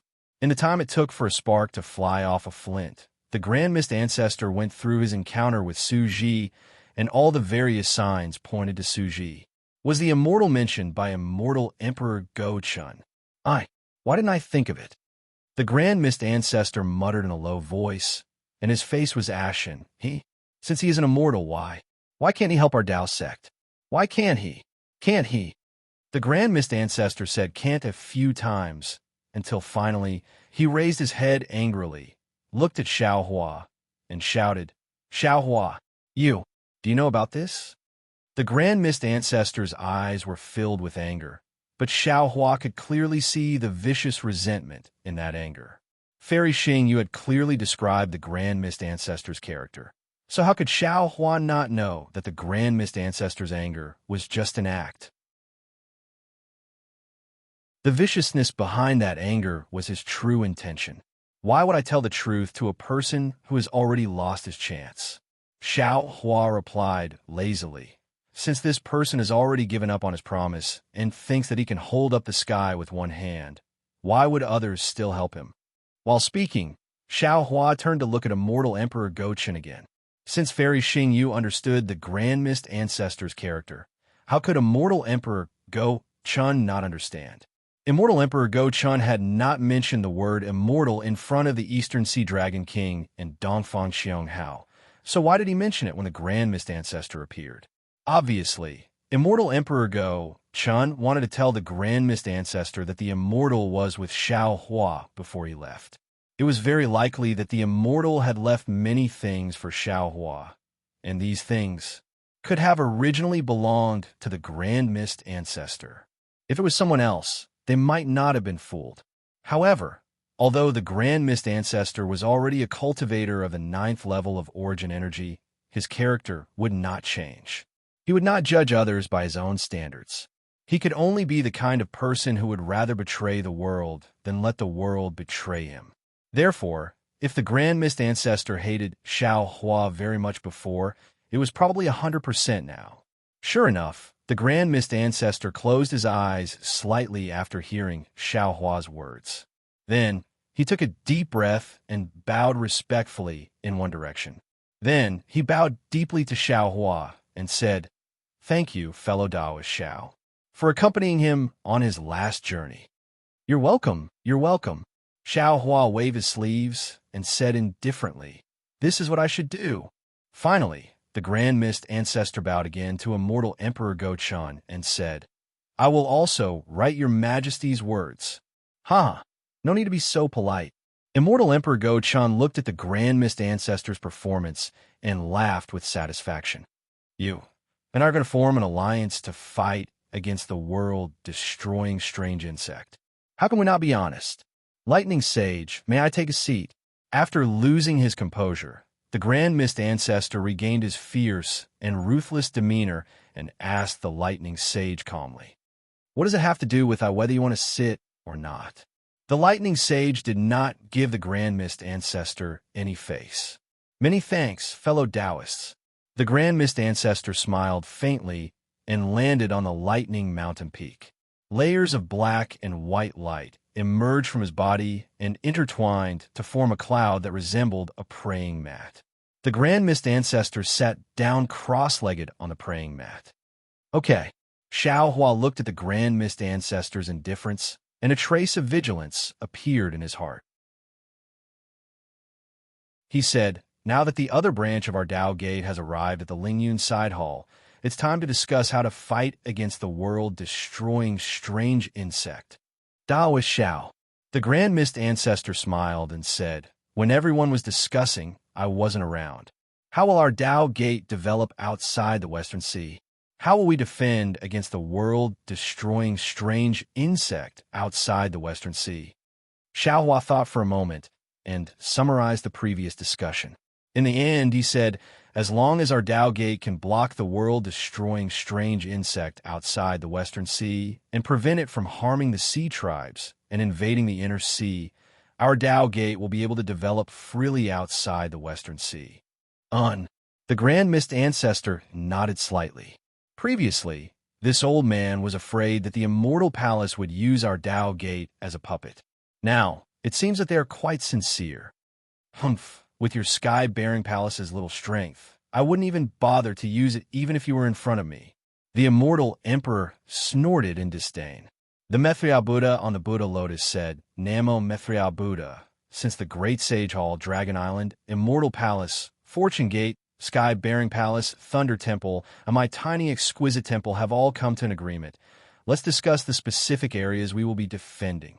When the Methriel Buddha finished speaking, the Dipankara archaic Buddha spat out a Buddha lotus. The Buddha lotus flew into midair, and Buddha lights shone on it as it expanded, instantly transforming into a huge image of the Nirvana world. Then, the Dipankara archaic Buddha raised his hand and pointed. Thousands of radiances were born from his finger and landed on the edges of the Nirvana world. The Methriel Buddha world honored one did not hesitate. He also raised his hand. Swish! Countless flashes of Buddha dust appeared, and the magnificent scenes of the Buddhist countries appeared from within the flashes of Buddha dust. The flashes of Buddha dust were like dust. They drifted to the edge of a small part of the southern part of Nirvana and landed quietly. After the Buddha dust landed on the ground, the Buddha lights retracted, becoming indifferent. It was even gentler than the Dipankara archaic Buddha's Buddha lights. Sigh. The Dipankara archaic Buddha couldn't help but suck in a breath of cold air. Shock appeared on his face, and he pressed his palms together. Namo Amitba. Amitba, Amitba. Congratulations, junior apprentice brother, for comprehending Buddhism so deeply. Namo Methriel Buddha. The Methriel Buddha also chanted and said, "Everyone is a Buddha. Spirits are Buddhas. Objects are Buddhas. Congratulations, World Lord." The Namo Methriel Samantabhadra's face was filled with joy, and he immediately bowed. The Namo Wisdom Manjushri Bodhisattva hesitated for a moment before bowing and congratulating as well. This disciple congratulates World Lord.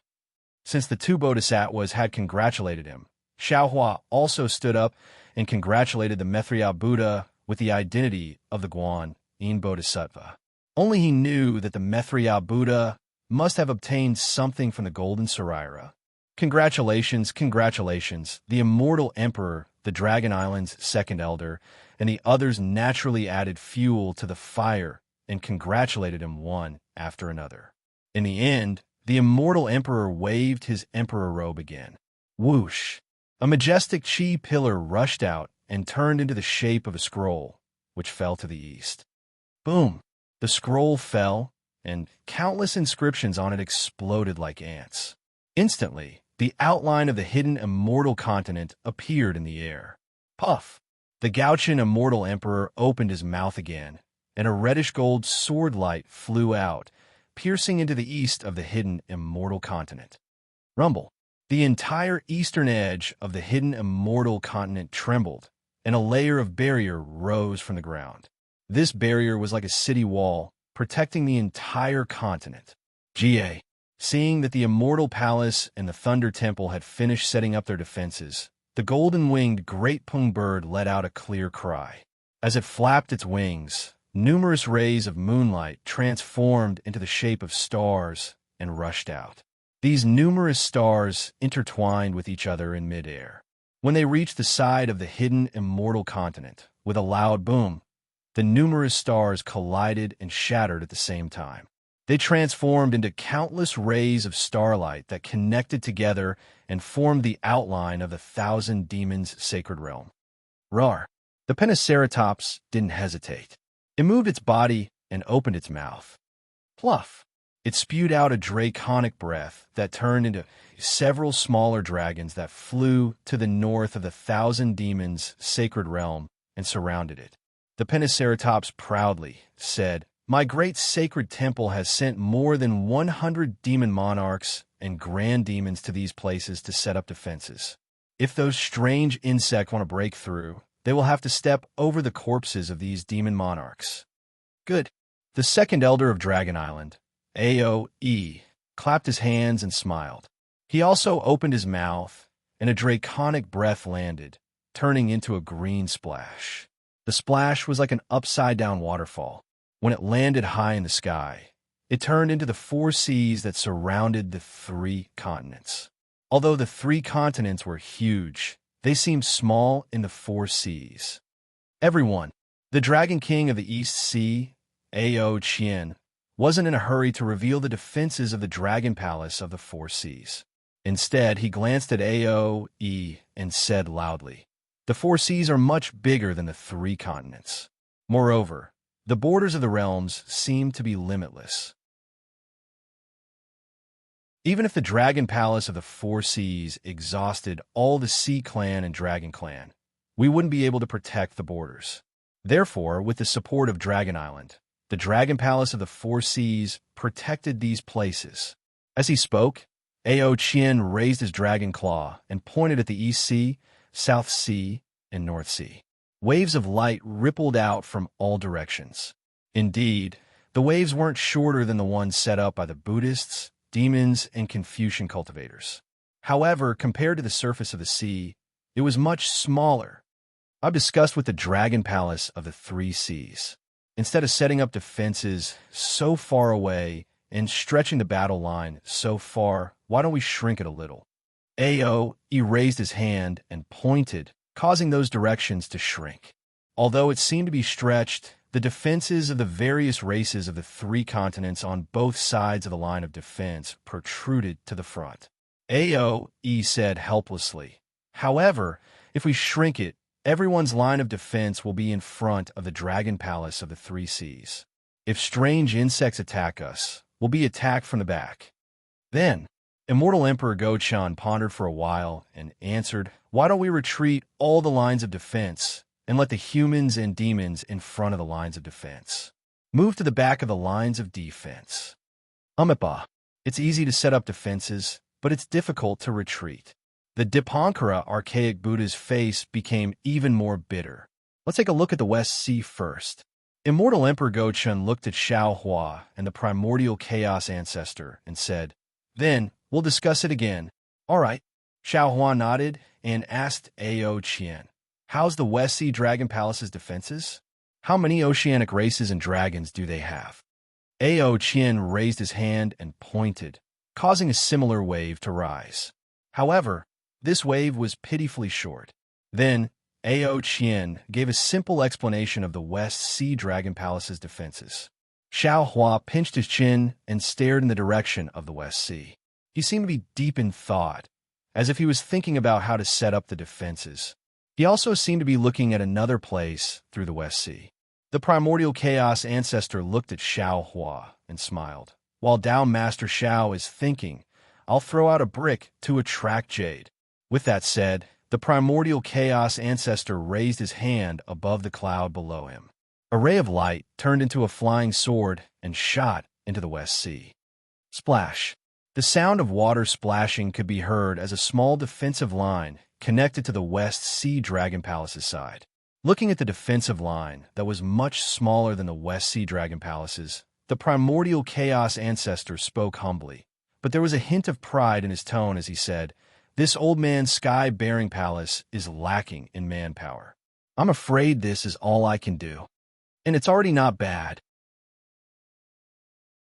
Immortal Emperor Go-chan nodded and said, "You didn't hide anything this time. This old man doesn't dare to hide anything in the face of a great enemy. The primordial chaos ancestor laughed and said, "Now, it's time to see the fortune gate's strength." Xiaohua still didn't make a move. He only frowned as he looked at the water surface. After half the time it takes to brew a cup of tea, Xiaohua raised his hand and pointed at the sky bearing palace's side. Shua! Waves that were several times larger than the sky bearing palace's size appeared. The primordial chaos ancestor's expression changed slightly when he heard Xiaohua say, "The heavenly paradise river dragon tribe, led by Jiang Hong, is proficient in water. They don't have a lot of people, but they can cover a large area. We can let them set up their defenses here." Heavenly paradise river dragon tribe? The primordial chaos ancestor's eyes turned rapidly as he looked at the waves in a daze. Then, Xiaohua pointed at the water surface again. The primordial chaos ancestor secretly let out a sigh of relief, but Xiaohua said, "The dragon tribe led by Ao Zhan is more capable. They can set up their defenses here." Ao Zhan, Ao Zhan.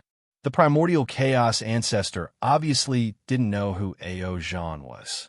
However, when he saw Ao Qian nodding his head, he knew that Ao Zhan was also an unusual member of the dragon tribe. His expression turned even uglier. "As for my fortune gate's disciples," Xiaohua raised his hand and waved it. A ray of light shot out like a bolt of lightning and landed on the surface of the sea. A huge wave rose like the rising tide, covering the entire West Sea's edge. Xiaohua said proudly as everyone looked at each other, "They can set up their defenses here." The primordial chaos ancestor's face was ashen as the jealousy in his heart grew stronger. He could easily tell that the so-called Fortune Gate's disciples were not nurtured by Xiaohua alone. They must be Su Ji's painstaking efforts, and these disciples that could make the three mainlands' forces tremble in fear should be his. "Xiaolong, sure."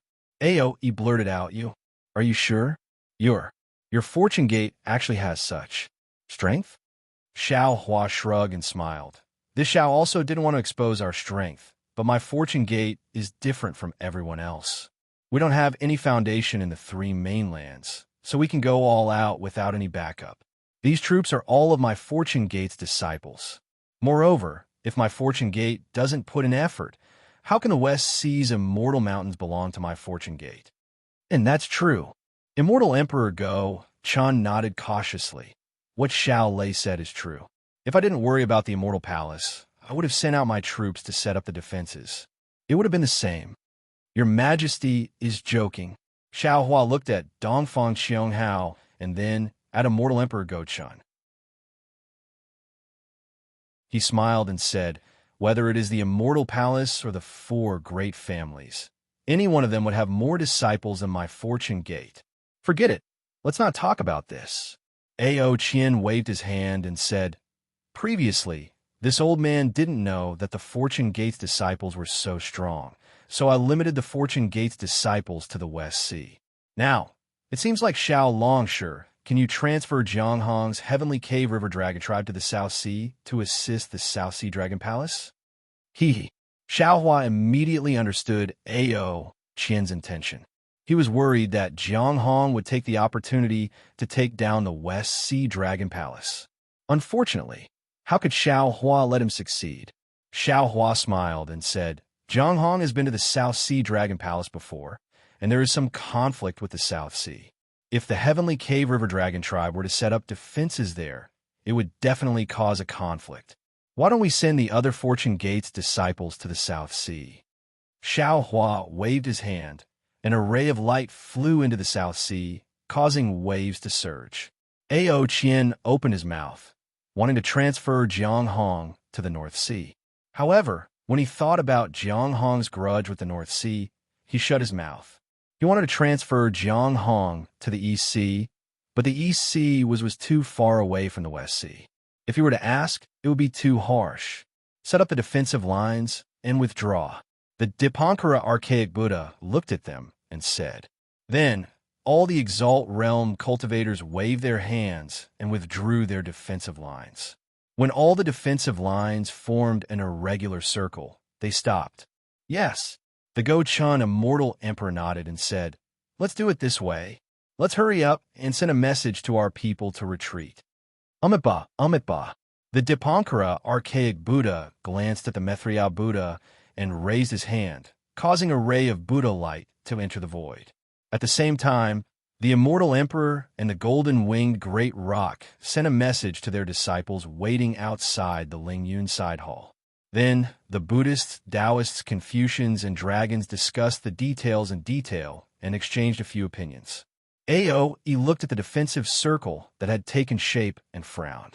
Everyone, our races are now working together to resist the strange insects in the outer realm. We must cooperate and help each other. After all, the alien insects might not attack at the same time. We can concentrate our forces to kill the alien insects that appear at a certain location.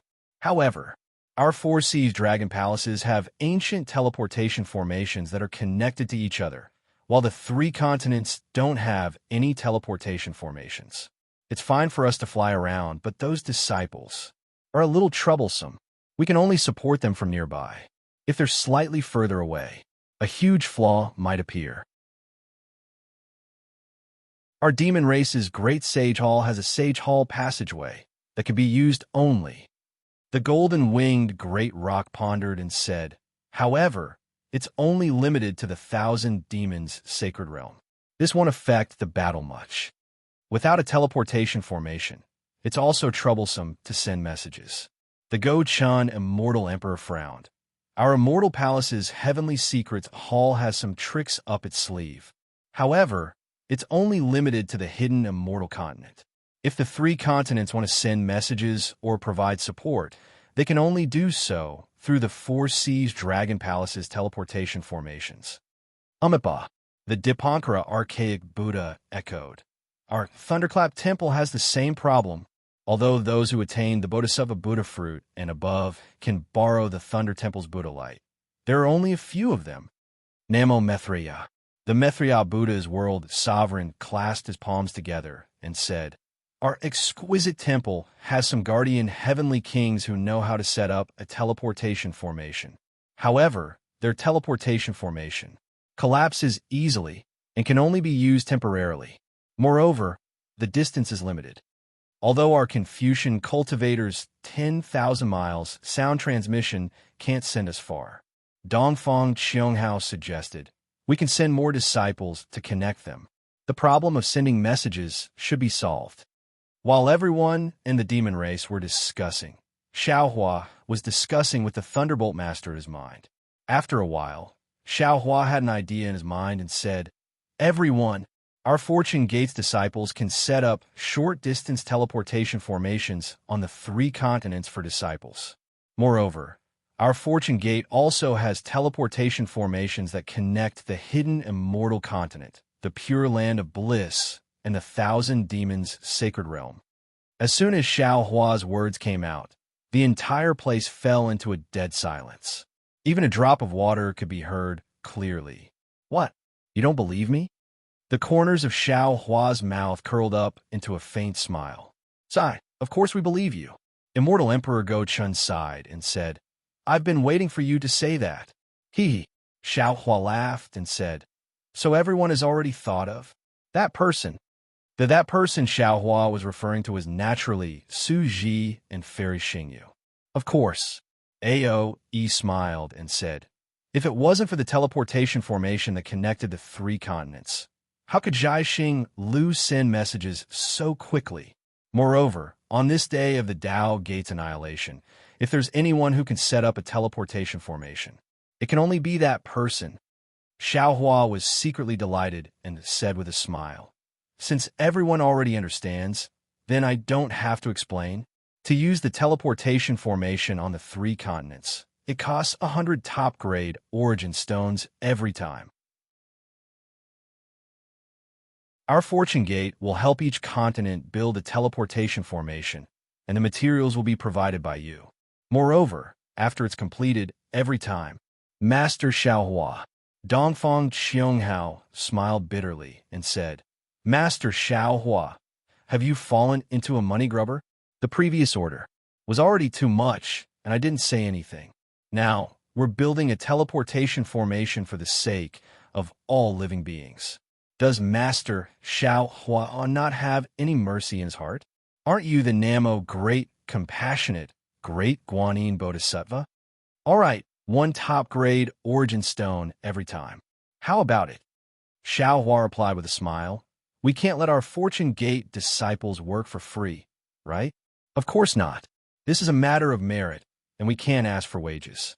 The Dipankara archaic Buddha also smiled. All the exalts present were happy because the construction of the teleportation formation had solved their biggest problem. However, the primordial chaos ancestor who was sitting cross-legged beside Xiao Hua fell silent again. Needless to say, he resented Su Ji for giving these things that originally belonged to him to Xiao Hua. Otherwise, he would be the one enjoying the benefits in the Lingyun side hall right now.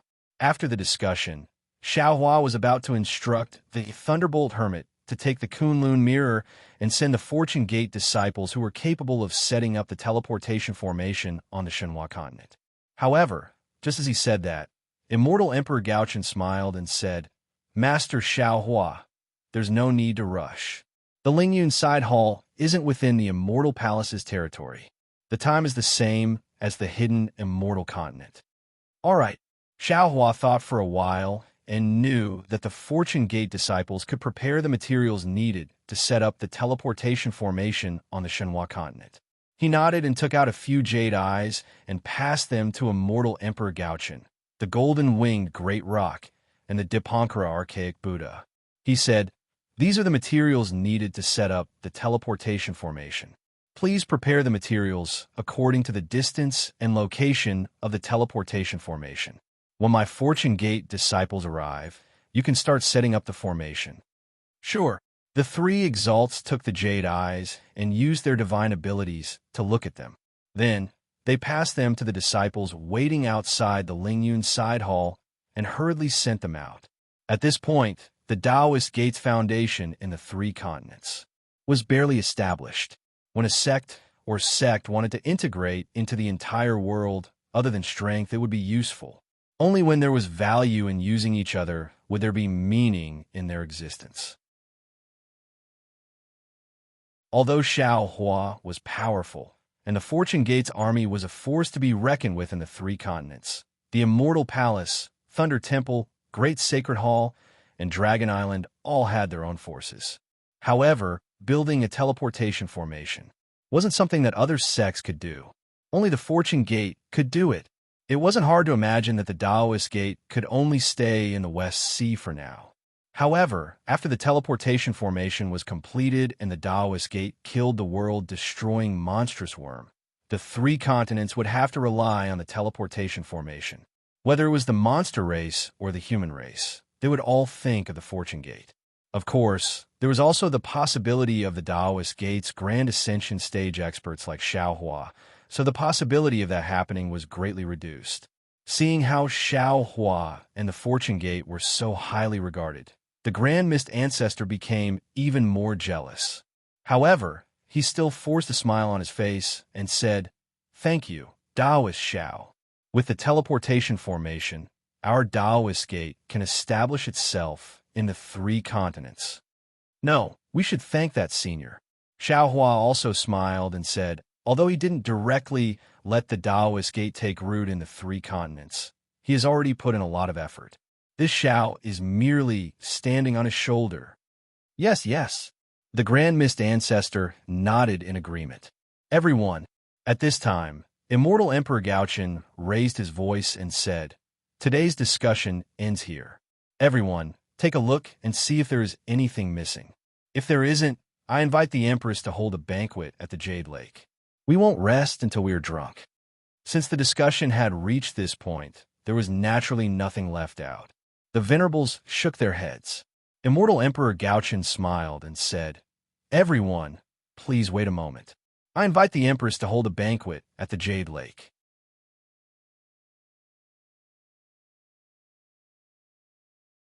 Chapter 4673.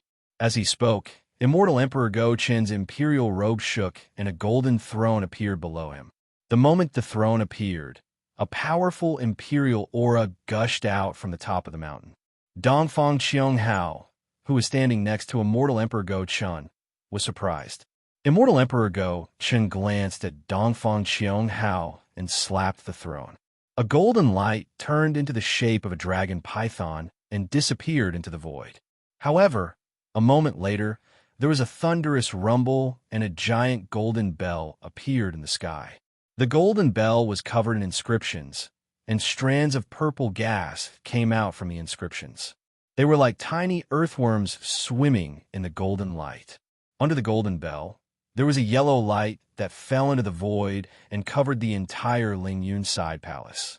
What a guy, the vast void bell. Ao, he saw the bell and narrowed his eyes. He seemed to be mocking himself. Old Go Chun, you actually took the vast void bell from the immortal palace to the Lingyun side palace to set up a defense. Fortunately, I didn't have any bad intentions towards you. Otherwise, I'm afraid I wouldn't even be able to leave the Lingyun side palace. Don't have the heart to harm others, but don't let your guard down. Immortal Emperor Go Chun replied with a smile. I've been taken advantage of several times, so I have to learn from my mistakes. Dongfang Qiong Hao's face didn't even turn red. He bowed and said, Your Majesty is a wise ruler.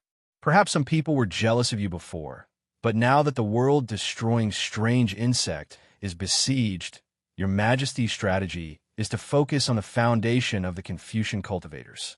Once we kill the world-destroying strange insect and return peace to the hidden immortal continent, who will not listen to Your Majesty. Haha, well said. Immortal Emperor Go Chun stood up and laughed. We Confucian cultivators emphasize on political and martial arts. I have no objections to ruling the world through political means. However, if I don't use troops, the 100 schools of thought seem to have forgotten that the Sun Clan is a martial arts clan. This battle will let you all see my martial arts strategy. With that, Immortal Emperor Go Chun waved his sleeve. Dong, dong, dong. 9 bell chimes resounded and a vast wave of golden light rushed towards the Lingyun side palace. The entire Lingyun side palace turned transparent in an instant. Even a mountain peak under Xiao Hua and the others turned into debris. Caw-caw. Behind Immortal Emperor Go Chun, the sound of birds chirping could be heard. Xiao Hua looked up and saw that the sky was giving birth to auspicious signs. Colorful immortal birds were descending from the sky. Behind them were several hundred immortal beasts. Xiao Hua had never seen most of them before. Whoosh, whoosh. High up in the sky, the cloud jade necklace and immortal birds and immortal beasts rushed out. Below Xiao Hua and the others, the crisscrossing ground changed again. Waves of blue ripples came out from the void and covered the entire ground. Immortal Emperor Go Chun patted his golden throne and smiled. Everyone, follow me to the jade pool. Hiss. Immortal Emperor Go Chun's figure followed the golden throne and rushed into the cloud jade necklace. The blue ripples created waves as the sound of bells came out from the clouds. Several hundred female officials held various kinds of music and channeled their true energy to play. And in another direction, several thousand female generals also flew out from the clouds. These female generals all had weapons and danced to the music. Their graceful dance was not hidden by their armor. On the contrary, it exuded a mighty and murderous aura, making it even more pleasing to the eyes. Xiao Hua and the others flew for a while. Whoosh! The vast void bell in the sky disappeared. Layers of jade necklace fluttered down like willow catkins. When they reached the top of everyone's head, they turned into specks of light. Within these specks of light, the entire space became transparent. Boom, boom, boom. 3 golden pillars of righteous energy appeared in the north, roaring as they pierced through the heavens and the earth. Outside the pillars of righteous energy, thousands of chains of inscriptions rushed out from below like dragons, surrounding the pillars of righteous energy. At the same time, the fragrance of the Confucian cultivator's destiny turned into a layer of fine peony flowers in the air. These peony flowers had different colors, and their fragrances were competing with each other in terms of beauty. What was special was that there was an unyielding and proud aura coming from these peony flowers. Whoosh! The runic chains rushed to the end of the sky and turned into countless scrolls, writing brushes, scrolls, and even flowers falling down from the sky. In this magnificent scene of the mortal world, a golden peony and a pink peony bloomed amidst hundreds of flowers. At the spot where the pink peony bloomed, the shadow of another golden throne appeared. The Eastern Sea Empress was wearing a palace robe and sat on it with great majesty. The moment her figure appeared, Immortal Emperor Go Chen's golden throne also swayed and turned into a golden light that fell into the other peony. The Celestial Emperor and Empress sat down. Clang! With a soft sound, the originally transparent space immediately lit up. Among the hundreds of flowers, Princess Xixia, Princess Qing Qing, Princess Miao Miao, and the others appeared. Even Tai Bai Jinxing, Heavenly King Qing Yu, Heavenly King Fu Yu, Heavenly King Sun Jian, and the other generals and ministers appeared. Roar! The light came out with a bestial roar. An auspicious beast similar to a Qilin flew out from void. This beast's body was transparent, and countless runes condensed into words. Finally, they turned into scrolls that rotated inside the beast's body. Even the beast's four hooves were in the shape of writing brushes and inkstones. When the auspicious beast arrived at the spot where the flowers bloomed, it exploded again. Countless ingots, copper coins, and scrolls flew all over the sky. Namo Amaba. Seeing that the Confucian cultivators had settled down, the Dipankara archaic Buddha world exalted, chanted a Buddhist mantra, and took a step forward to the west. Following the Dipankara archaic Buddha world exalted's figure, the Maitreya Buddha world exalted, the Manjushri Bodhisattva, and the Samantabhadra Bodhisattva followed closely behind. Clank, clank, clank. Countless sounds of knocking wooden fish resounded from the void in the west. Along with the sounds of Sanskrit chanting, layers of Buddhist lights fell from the sky like a heavenly river. Wherever the Buddhist lights fell, the silhouettes of countless kind men and women were revealed. Heavenly flowers flew out from their foreheads and circled around them. Similar to the jade dew flowers of the Yaotai Mountain, a Buddha statue sat on each of these flowers. Although each Buddha statue had a different appearance, and some of them were even blurry, these Buddha statues all had their palms pressed together as they bowed towards the Dipankara archaic Buddha world exalted and the Maitreya Buddha world exalted Dang. When the two revered sages' 9 lotus thrones appeared and sat on them, the two bodhisattvas also sat cross-legged on the lotus thrones. Another Buddhist bell rang, and Buddhist lotuses appeared where the heavenly flowers fell. Sitting or standing on the Buddhist lotuses were the disciples of the Buddhist sect. Ka! Almost at the same time as the Dipankara archaic Buddha world exalted took a step forward, the golden-winged great rock let out a clear cry and flapped its wings, flying towards the east. The profound armored Pentaceratops also revealed its draconic form and followed behind it. Although the two great sages' demonic bodies were several thousand feet in size, when they landed in the air, they only looked like ordinary demonic beasts. Just as the two great sages landed in the east, countless starry and moonlight pillars fell from the sky, enveloping the entire east. As the starry and moonlight pillars rumbled, clouds of starry dust rose like clouds. Within the starry dust, starry phenomena flickered. Then, dozens of starry phenomena collided with each other. The images of the demon race great sages who had participated in the Jade Pool gathering were displayed within the starry and moonlight pillars. Woo! Under the starry and moonlight pillars, within the Jade Pool's jade-green ripples, a loud whimper resounded. 2 stars broke through the sky and landed below the golden-winged great rock and the profound armored Pentaceratops. When the golden-winged great rock retracted its wings, the profound armored Pentaceratops coiled its body. Bam! Bam! Bam! Crisp noises resounded again. The demon race's demon kings flickered with starry brilliance, revealing themselves near the two great sages. Dragon Master Shao. The remaining AO he looked towards the south and smiled. Before the Jade Pool gathering, we had invited the Taoist Gate to take a seat. If you don't mind, why don't you sit together with my Dragon Island? No need. Xiao Hua smiled faintly. Since my Taoism has come to the Jade Pool gathering, how can we not have a seat? This is not how the Immortal Palace treats its guests. I believe that His Majesty Immortal Emperor will not favor one and discriminate against the other. Haha. Ao, he let out a long laugh, and his dragon body also spread out. Boom! The same loud noise resounded from beneath the jade pool's jade-green ripples. A huge water pillar soared into the sky. Countless water splashes swayed within the water pillar, and within the water splashes, there were tens of thousands of sparkling and translucent strands. If one looked carefully, each strand of translucent strands looked like a crystal dragon. Waves of dense dragon aura seeped out from the water pillar.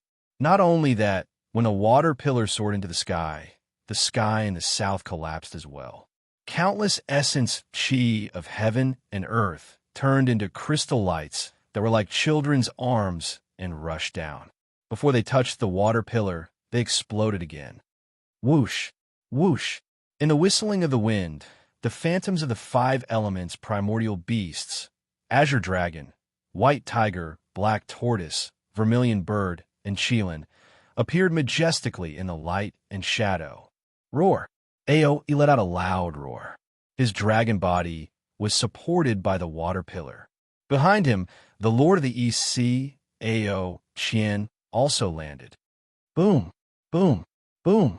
Next, hundreds of water splashes gushed out from the surroundings of the water pillar. Many dragon generals also entered from outside the Lingyun side hall. Seeing the followers of the Exalts following them in, the primordial mist ancestor felt bitter. He knew that with Immortal Emperor Gaoqian's temper, he would definitely not allow the riding crane Taoist and the Dark Night Child to enter. Although Xiao Hua did not bring any disciples with him when he entered, all the Exalts knew that Xiao Hua had the Kunlun mirror in his hands. Within the Kunlun immortal realm, there were Xiao Hua's disciples. After Xiao Hua sat down, he could bring as many disciples as he wanted. What about the primordial mist ancestor? In the bustling Jade Pool gathering, he was the only one sitting alone in the sky-bearing palace. Even if he participated in the Jade Pool gathering, he would still be a laughing stock. The primordial mist ancestor could endure humiliation in front of Immortal Emperor Gaoqian, the golden-winged Great Rock, and the Dipankara archaic Buddha. However, he could not lose face in front of the four sect's disciples. In the future, if this matter was brought up, his sky-bearing palace's disciples would not be able to raise their heads. Therefore, the primordial mist ancestor made a prompt decision and hurriedly sent a sound transmission to Xiao Hua. Taoist Xiao. Oh, what's wrong? Xiao Hua, who had always been oblivious to humiliation, replied in bewilderment. Seeing that we are all Taoism cultivators, could you not let your Fortune Gates disciples out? Although the primordial mist ancestor's tone was pleading, his heart was already filled with resentment toward Xiao Hua. Oh, why? Xiao Hua did not bring any Fortune Gates disciples with him. He did not think of letting a few unfamiliar Shanhua continent's disciples out. However, he still asked in confusion. However, he only asked a single question before he immediately understood. He rolled his eyes and said, "This Xiao understands now. However, when this Xiao brought my disciples here, I made it clear that I wanted them to experience the Kunlun immortal realm. I can't possibly extinguish my Fortune Gates disciples' desire just because of Taoist Zhao's words, right? And this one will compensate the Fortune Gates disciples." When the primordial mist ancestor saw Immortal Emperor Go, Chan looking in their direction, he hurriedly replied, "As long as Taoist Xiao agrees to this one's condition." Well said. Xiao Hua stroked his chin as he pondered inwardly. He really did not understand why the primordial mist ancestor valued face so much. However, he also did not understand what kind of extortion the primordial mist ancestor would accept. After a while, Xiao Hua sent a sound transmission to the primordial mist ancestor. "How about this? My Fortune Gate does not lack any origin stones, spiritual herbs, and other things. If you have any heavenly treasures, why don't you give them to this Shao? Heavenly treasures? The primordial mist ancestor almost fainted. He angrily said, Taoist Shao, this old man only has one request. Whether your disciples come to the Jade Lake gathering or not, what effect does it have on them? Why are you asking for so much from the start? A few heavenly treasures? Aren't you afraid of biting your tongue? All right, forget about a few. Xiao Hua smiled and said, if you have wood, water, or water origin stones, why don't you take them out? This Xiao will agree to your request. The primordial mist ancestor's face flushed red. He turned his head and ignored Xiao Hua. He looked at the rippling waves of the Jade Lake, as if there were female officials coming out of their baths. All right. Xiao Hua saw that there was no hope, and he could only say, this Xiao remembers that you have some lost refining techniques in my Dao Gate. Just take them out and let this Xiao see. This can be considered as spreading the glory of my Dao Gate's techniques. Oof. The primordial mist ancestor coldly snorted. He raised his hand and flicked out a jade eye from his sleeve, then lowered his head again. Hee. Xiao Hua beamed with joy as he received the jade eye. He casually sent it to the fortune gate on Shenhua continent. The current Shenhua continent was flourishing, and there were many cultivators. Who knew how many Dao Gates experts would be born with this jade eye? Immortal Emperor Go Chun naturally didn't know that Xiao Hua had gained a small advantage. Seeing that the primordial mist ancestor was no longer speaking, he raised his voice and said, Lightning Master Xiao, you are my immortal palace's lightning master. If you don't mind, you can also sit in my immortal palace. Many thanks for your kindness, your majesty. Xiao Hua replied. This Xiao is also the Guanyin Bodhisattva of the Buddhism sect. How about this Xiao go to the Buddhism sect? If Guanyin Bodhisattva comes, this seat will welcome you, the Dipankar archaic Buddha said with a smile. However, this smile contained a hint of bitterness. After all, the 99 feet golden body of the first Guanyin Bodhisattva of the Buddhism sect in the hidden immortal continent was actually a Taoism Mahayana. Io. Right at this moment, the golden-winged great rock's voice resounded like thunder. He exclaimed, Taoist Xiao, you are the Dragon Island's Dragon Master, the Immortal Palace's Lightning Master, and the Buddhism sect's Guanyin Bankara. Why? Haven't you cultivated my demon race's martial arts? How about this? This sage will also give you the title of Demon Master. This way, you will be the master of the four sects, the lord of a sect. TSK. Xiao Hua flicked his sleeves and said, Demon Master, why does it sound so awkward? This Xiao isn't of the demon race, and I don't understand the demon race's martial arts. Why should I talk about Demon Master? It's better not to mention it. Seeing Xiao Hua joking around with the other exalts, especially after hearing that Xiao Hua had so many identities, Princess Zixia, who was sitting among the peony flowers, was already mesmerized. Such a man, who stood at the peak of the 3 continents and came looking for her on 7-colored auspicious clouds. What regrets did she have in this life? During the Jade Pool banquet, Taoism also had a seat. However, it hasn't been used for many years. Today, I will open it for you. Looking at Xiao Hua's high-spirited appearance, the East Sea Empress was also full of joy. As she spoke, she raised her hand and took out a phoenix hairpin from her hairband, then threw it into the jade pool. The phoenix hairpin turned into a stream of light and crashed into the jade pool like lightning. Boom! In the south of the jade pool, near the water pillar where the second elder of the dragon tribe was sitting, an earth-shattering sound rang out.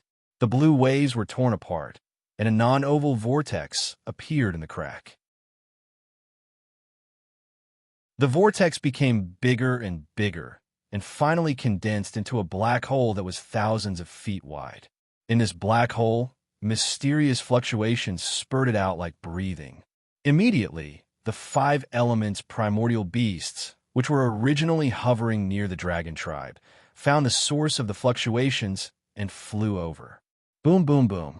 Immediately after, A huge crack appeared in the void, and hundreds of spiritual chi of heaven and earth crashed into the black hole like a hurricane. Roar. An inexplicable beast roar came from the black hole, and then a wild aura, an unyielding will, and a rebellious spirit overflowed from the black hole. This. Xiaohua sensed the aura and was quite puzzled. Moreover, this aura was extremely vast, and its spirit was also very similar to the heaven-defying spirit of the Tao Gate. He couldn't help but stare at the black hole in astonishment. Boom! After the aura passed, another pillar of seven-colored light gushed out. Within the light, one could see that a dark golden throne with an ancient design was revealed. Buzz! The moment this throne appeared, even the golden thrones below immortal Emperor Go-Chun and the Eastern Sea Empress began to vibrate.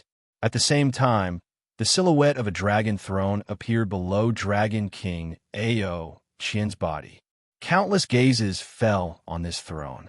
A domineering aura that could pierce the heavens emanated from the throne, enveloping an area of thousands of feet. The Grand Mist Throne! The Grand Mist Throne! The Grand Mist Ancestor couldn't help but exclaim.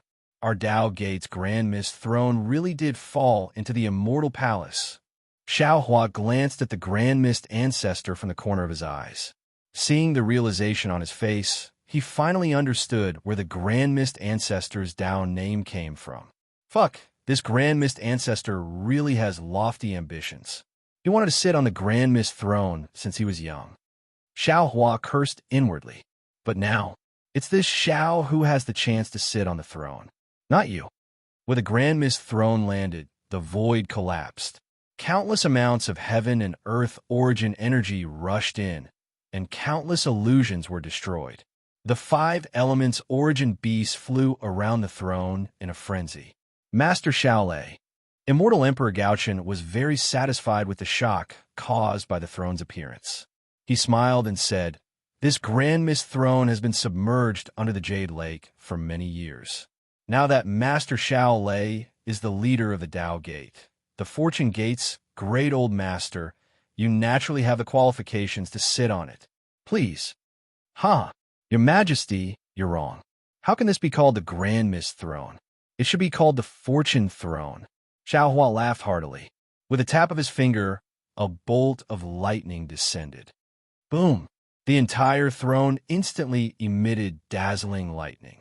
Following the lightning, the throne slowly flew towards Xiaohua. Xiaohua stood in midair and scanned his surroundings. His gaze started from the Grand Mist Ancestor, then Ao Qian, the Mithra Buddha World Exalted, the Dipankara Archaic Buddha World Exalted, and others. Finally, it landed on the Grand Mist Ancestor. Xiaohua then looked towards the faraway immortal palace and said, "Your Majesty, this Xiao thanks you for this throne. However, if this Xiao were to sit on it alone, it would be quite lonely. Can I borrow Princess Zixia to sit with this Xiao?" Immortal Emperor Gaochen was very happy. He nodded and said, "This emperor loves to fulfill others' wishes. Although Princess Zixia has never married you, there is already an engagement. So what if she sits with you at the Jade Lake? If this matter were to spread to the hidden immortal realm, it would be a good story. Approved. Thank you, Your Majesty." Princess Zixia's face was already flushed red. When she heard Xiaohua's words, her eyebrows relaxed. She stood up and bowed to express her thanks. Then, she urged her red cloud to fly to Xiaohua's side. Xiaohua affectionately reached out his hand and held her cold and sweaty hand. Princess Zixia lowered her head slightly. She was extremely shy. Then, Xiaohua slightly used his strength and gestured to Princess Zixia. The two of them slowly sat down. Boom! As the two of them sat down on the throne of creation, countless bolts of lightning that were several times more tyrannical than the one Xiaohua had seen in the creation Tao Palace rushed into the sky. They turned into a huge pillar of lightning that swam through the sky. This lightning force forced the Dragon Island's second elder, the Mithra Buddha, and the others to retreat a distance. As the throne sat down, The heavenly being and the Thunderbolt Master urged their figures and stood on both sides of the throne. Boom, boom. Two similar thrones formed by lightning appeared. The Grand Mist Ancestor's face was incomparably calm. He faintly smiled, and his figure landed on the heavenly being's side. Xiaohua naturally wouldn't tease him. Lightning flashed as the Grand Mist Ancestor also sat on the throne. Empty. The Tao Gate's seats were arranged. The entire Jade Lake was once again filled with the clear sound of a chime. Groups of women wearing seamless heavenly clothes appeared from the void. Although these women were beautiful and had graceful figures, they didn't seem to have a lively body. They only had faintly discernible lines. The heavenly women danced along with the sound of the chime. A kind of sadness and a kind of mystery involuntarily appeared in everyone's heart. However, at this time, Xiaohua didn't look at these heavenly women. Instead, he slightly tilted his head and looked at Princess Zixia. The princess also turned her head and looked at Xiaohua. The two of them were glued together like glue. Their fingers were tightly intertwined, and their thumbs were stuck together. Dong! After a while, another chime sounded. The heavenly women finished their dance and disappeared into the void. Waves of blue waves rolled out as maids from the immortal palace flew out from the Jade Lake, with fine wines and delicacies in their hands. At the same time, a golden table appeared in front of Xiaohua's group.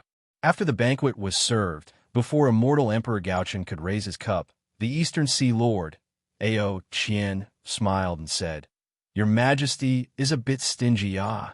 The most famous dish of the Jade Lake gathering is the immortal peach. This item is left behind by the heavenly court. It blossoms every 3,000 years, bears fruit another 3,000 years, and ripens another 3,000 years. Ordinary people who eat it will become lighter and become immortals. Human cultivators who eat it will ascend and become immortal. My dragon race who eats it will live as long as the heaven and earth, as long as the sun and moon. Why are you still not taking it out? Ha ha! Immortal Emperor Gaochen laughed and said, "My dear subject, you always nag about this and always ask for the seeds of the immortal peach after eating it. Didn't I already tell you? This immortal peach is left behind by the heavenly court and can only be grown in the Jade Lake of the Empress. Other places are not allowed." "I don't believe it. I don't believe it." Ao used his dragon claw to stroke his dragon beard again and said with a smile, "My dragon island is a land of water essence. Everything can grow there. Even if this immortal peach is an immortal root, it will definitely be able to grow." "Ha, good." Immortal Emperor Gaochen seemed to be very happy. He turned to the Eastern Sea Empress and said, "Empress, the second elder of the Dragon Palace hasn't come to my immortal palace for a long time. We cannot give him face. How about giving some seeds to the Dragon Island that, unfortunately..." Before immortal Emperor Gaochen could finish, the Eastern Sea Empress smiled and said, "Your Majesty, the immortal peach is the only thing in my immortal palace. Back then, it was your Majesty who issued the decree that every immortal peach's pit must be taken back and forbidden the immortal peach from flowing to other places. Today, your Majesty wants me to go against your Majesty's decree?" Immortal Emperor Gaochen turned to look at Ao with an innocent face and said, "Second Elder, as you can see, it's not that I'm not accommodating. It's just that the Empress isn't willing." All right. Ao waved his hand and said with a smile, "It's all your immortal palace's things. It's fine if you don't want to give it to me. Why do you have to make so many gimmicks? It sounds like you're teasing me." "Huh."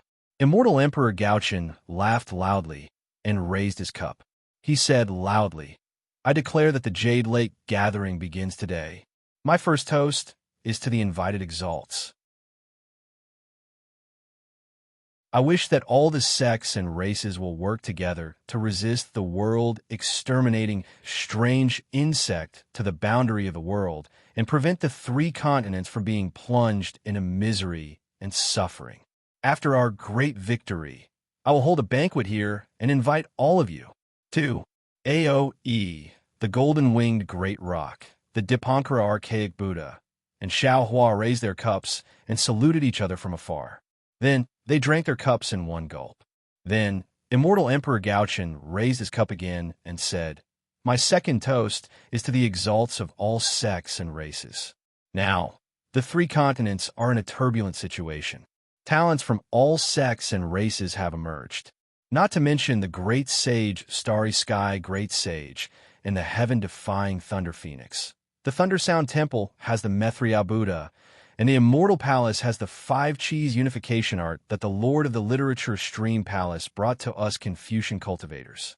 Just the emergence of Taoism and the emergence of several human Mayana realm experts is enough to make us invincible against the world-exterminating omen. Come, let me toast to all of you. Thank you, Your Majesty. Xiao Hua and the others stood up and raised their cups in response. The third toast. Immortal Emperor Gaochen raised his cup again and looked around. He looked at the Immortal Palace's people and said, "I toast to the Confucian cultivators and the Immortal Palace's people. The turbulent situation in the three continents has inevitably affected my Immortal Palace, the hidden Immortal Continent, the Sutra seeking in extreme bliss, the horizon of day and night, the Heavenly Secrets Hall, and many other matters have also told me that I can't always be high and mighty. In the future, I must learn from the 100 schools of thought and get closer to the Immortal Palace's officials. Of course, I also toast to the Empress. I have to deal with the external affairs of the Immortal Palace, while the Empress has to deal with the internal affairs of the Immortal Palace. Oh, and I also hope that after Princess Xia gets married, she can put down her princess status and follow her daughter's teachings. She can assist her husband and help him achieve great things." The East Sea Empress looked at Immortal Emperor Gaochen with a bit of surprise. However, a trace of gratitude and warmth flashed through her eyes. Princess Xia stood up with a red face and respectfully looked in the direction of the Immortal Palace. As for the peonies, near the edge, Princess Qingqing's face was pale. She gritted her teeth and looked at Princess Xia. "Thank you, Your Majesty." The Immortal Palace's people raised their cups and thanked Immortal Emperor Gaochen for the third toast. Dongfang Qianghao didn't sit down. Instead, he raised his cup and said respectfully, "Since Your Majesty mentioned horizon of day and night, this old official will not sit down. Here, this old official will represent the four great clans to give Your Majesty a toast. In the past, we were a bit suspicious and were a bit estranged. However, after thinking about it recently, the four of us feel that Your Majesty is the most suitable person to sit in this position." Sigh. Immortal Emperor Gaochen raised his cup and sighed. "My dear official, I won't say much. It's lonely at the top. As long as you can comprehend this sentence, you will also understand my difficulties. Come, let's drink this cup. This cup of wine will let bygones be bygones." Dongfang Qianghao said proudly. Indeed, Immortal Emperor Gaochen nodded and raised his cup. He, Xiao Hua, sat on the throne of creation in the distance. He was still holding Princess Xia's hand. He coldly looked at Immortal Emperor Gaochen and Dongfang Qianghao. He knew that no one at the Jade Lake Conference would believe what they said. The Immortal Palace and the four great clans had a long history of grievances. If it wasn't for the rise of the Tao Gate and the apocalypse, they would be like fire and water now. How could this be resolved with a cup of wine? Perhaps taking Xia with me and roaming the shores of the West Sea will be the most wonderful thing in the future. Xiao Hua thought to himself. He unconsciously turned his head and saw that Princess Xia's face was still red. She raised her head and saw Xiao Hua's gaze. Both their eyes were filled with satisfaction. When Dongfang Qianghao was about to sit down, Immortal Emperor Gaochen smiled and said, "My dear official Dongfang, I remember that you have already made a request. For the prince." Not good. Before Immortal Emperor Gaochen finished speaking, the East Sea Empress' heart thumped. She knew what Immortal Emperor Gaochen was about to say. She quickly stood up and smiled. "Your Majesty." Oh, Immortal Emperor Gaochen was stunned. He looked at the Empress and asked curiously, "Empress, what's the matter?" Not good. Princess Xia saw this, and her body stiffened. She knew what the East Sea Empress wanted to do. She quickly sent a message to Xiao Hua in a low voice. Hearing Princess Xia's sound transmission, Xiaohua was completely stupefied. How? How could there be such a thing? Why? Why didn't I know about it? How could the lightning immortal tell you about this? Princess Zixia anxiously replied. Mother will definitely propose in person. Princess Zixia was right. While she was sending a message to Xiaohua, the EC Empress had already spoken. Your Majesty, I have something I wanted to discuss with you. However, since today is a joyous day, the sects of the 3 continents have reached an agreement to fight the world-destroying strange insect together. At the same time, it is also a good day for your Majesty to betroth Princess Zixia to lightning immortal Xiaohua. Therefore, I boldly hope that your Majesty can add to the joy and betroth Princess Qingqing to the lightning immortal of the Fortune Gate. What? Not to mention immortal Emperor Gaochen. Even Dongfang Xianghao was stunned. Although the two of them didn't discuss this beforehand, immortal Emperor Gaochen's intention to rope Princess Qingqing in and Dongfang Xianghao's intention to delay the marriage was already set in stone. However, they didn't expect the EC Empress to interfere. In the distance, Princess Qingqing watched all of this in disbelief. She felt as if she was in a dream. Her head, which was already heavy, became even heavier. However, in her scheming mind, a primitive joy involuntarily emerged, and a smile hung on her lips. Congratulations, sister, Princess Miao Miao whispered enviously to the side. Princess Qingqing was so happy that she forgot to reply. However, the moment Princess Miao Miao finished her words, immortal Emperor Go Chun understood the Empress' intentions. He quickly calculated the implications and laughed. Wonderful, wonderful. The Empress and I are indeed of the same mind. I was just about to bring up Miao Miao's matter, and the Empress immediately thought of Qing. Princess Miao Miao's face instantly paled after hearing this. An indescribable sorrow appeared in her eyes. Old fox. Dongfang Xianghao cursed. He knew that Dongfang Huayun had a special liking for Princess Qingqing among the princesses of immortal Emperor Gaochen. He also mentioned Princess Qingqing, not the cowardly Princess Miao Miao. However, to the Dongfang clan, Princess Qingqing and Princess Miao Miao didn't matter as long as she was a princess of the immortal palace. Therefore, Dongfang Xianghao also stood up with a smile. He was about to express his gratitude when a thunderous voice came from the side of the throne of creation. What the hell is a betrothal? Old man Gaochen, old woman Dongfang, why do you need to worry about my matters? You're annoying me for no reason. Oof. Immortal Emperor Gaochen's expression greatly changed as he snorted. How could he tolerate the Thunderbolt Immortal's rudeness to his face? However, as soon as Immortal Emperor Gaochen snorted, the Thunderbolt Immortal rolled his eyes and stood up. He smiled and said, Your Majesty, your wine is truly rare in this world. After drinking a few cups, I couldn't help but lose my composure. I was drunk just now. Your Majesty, please forgive I for being a country bumpkin.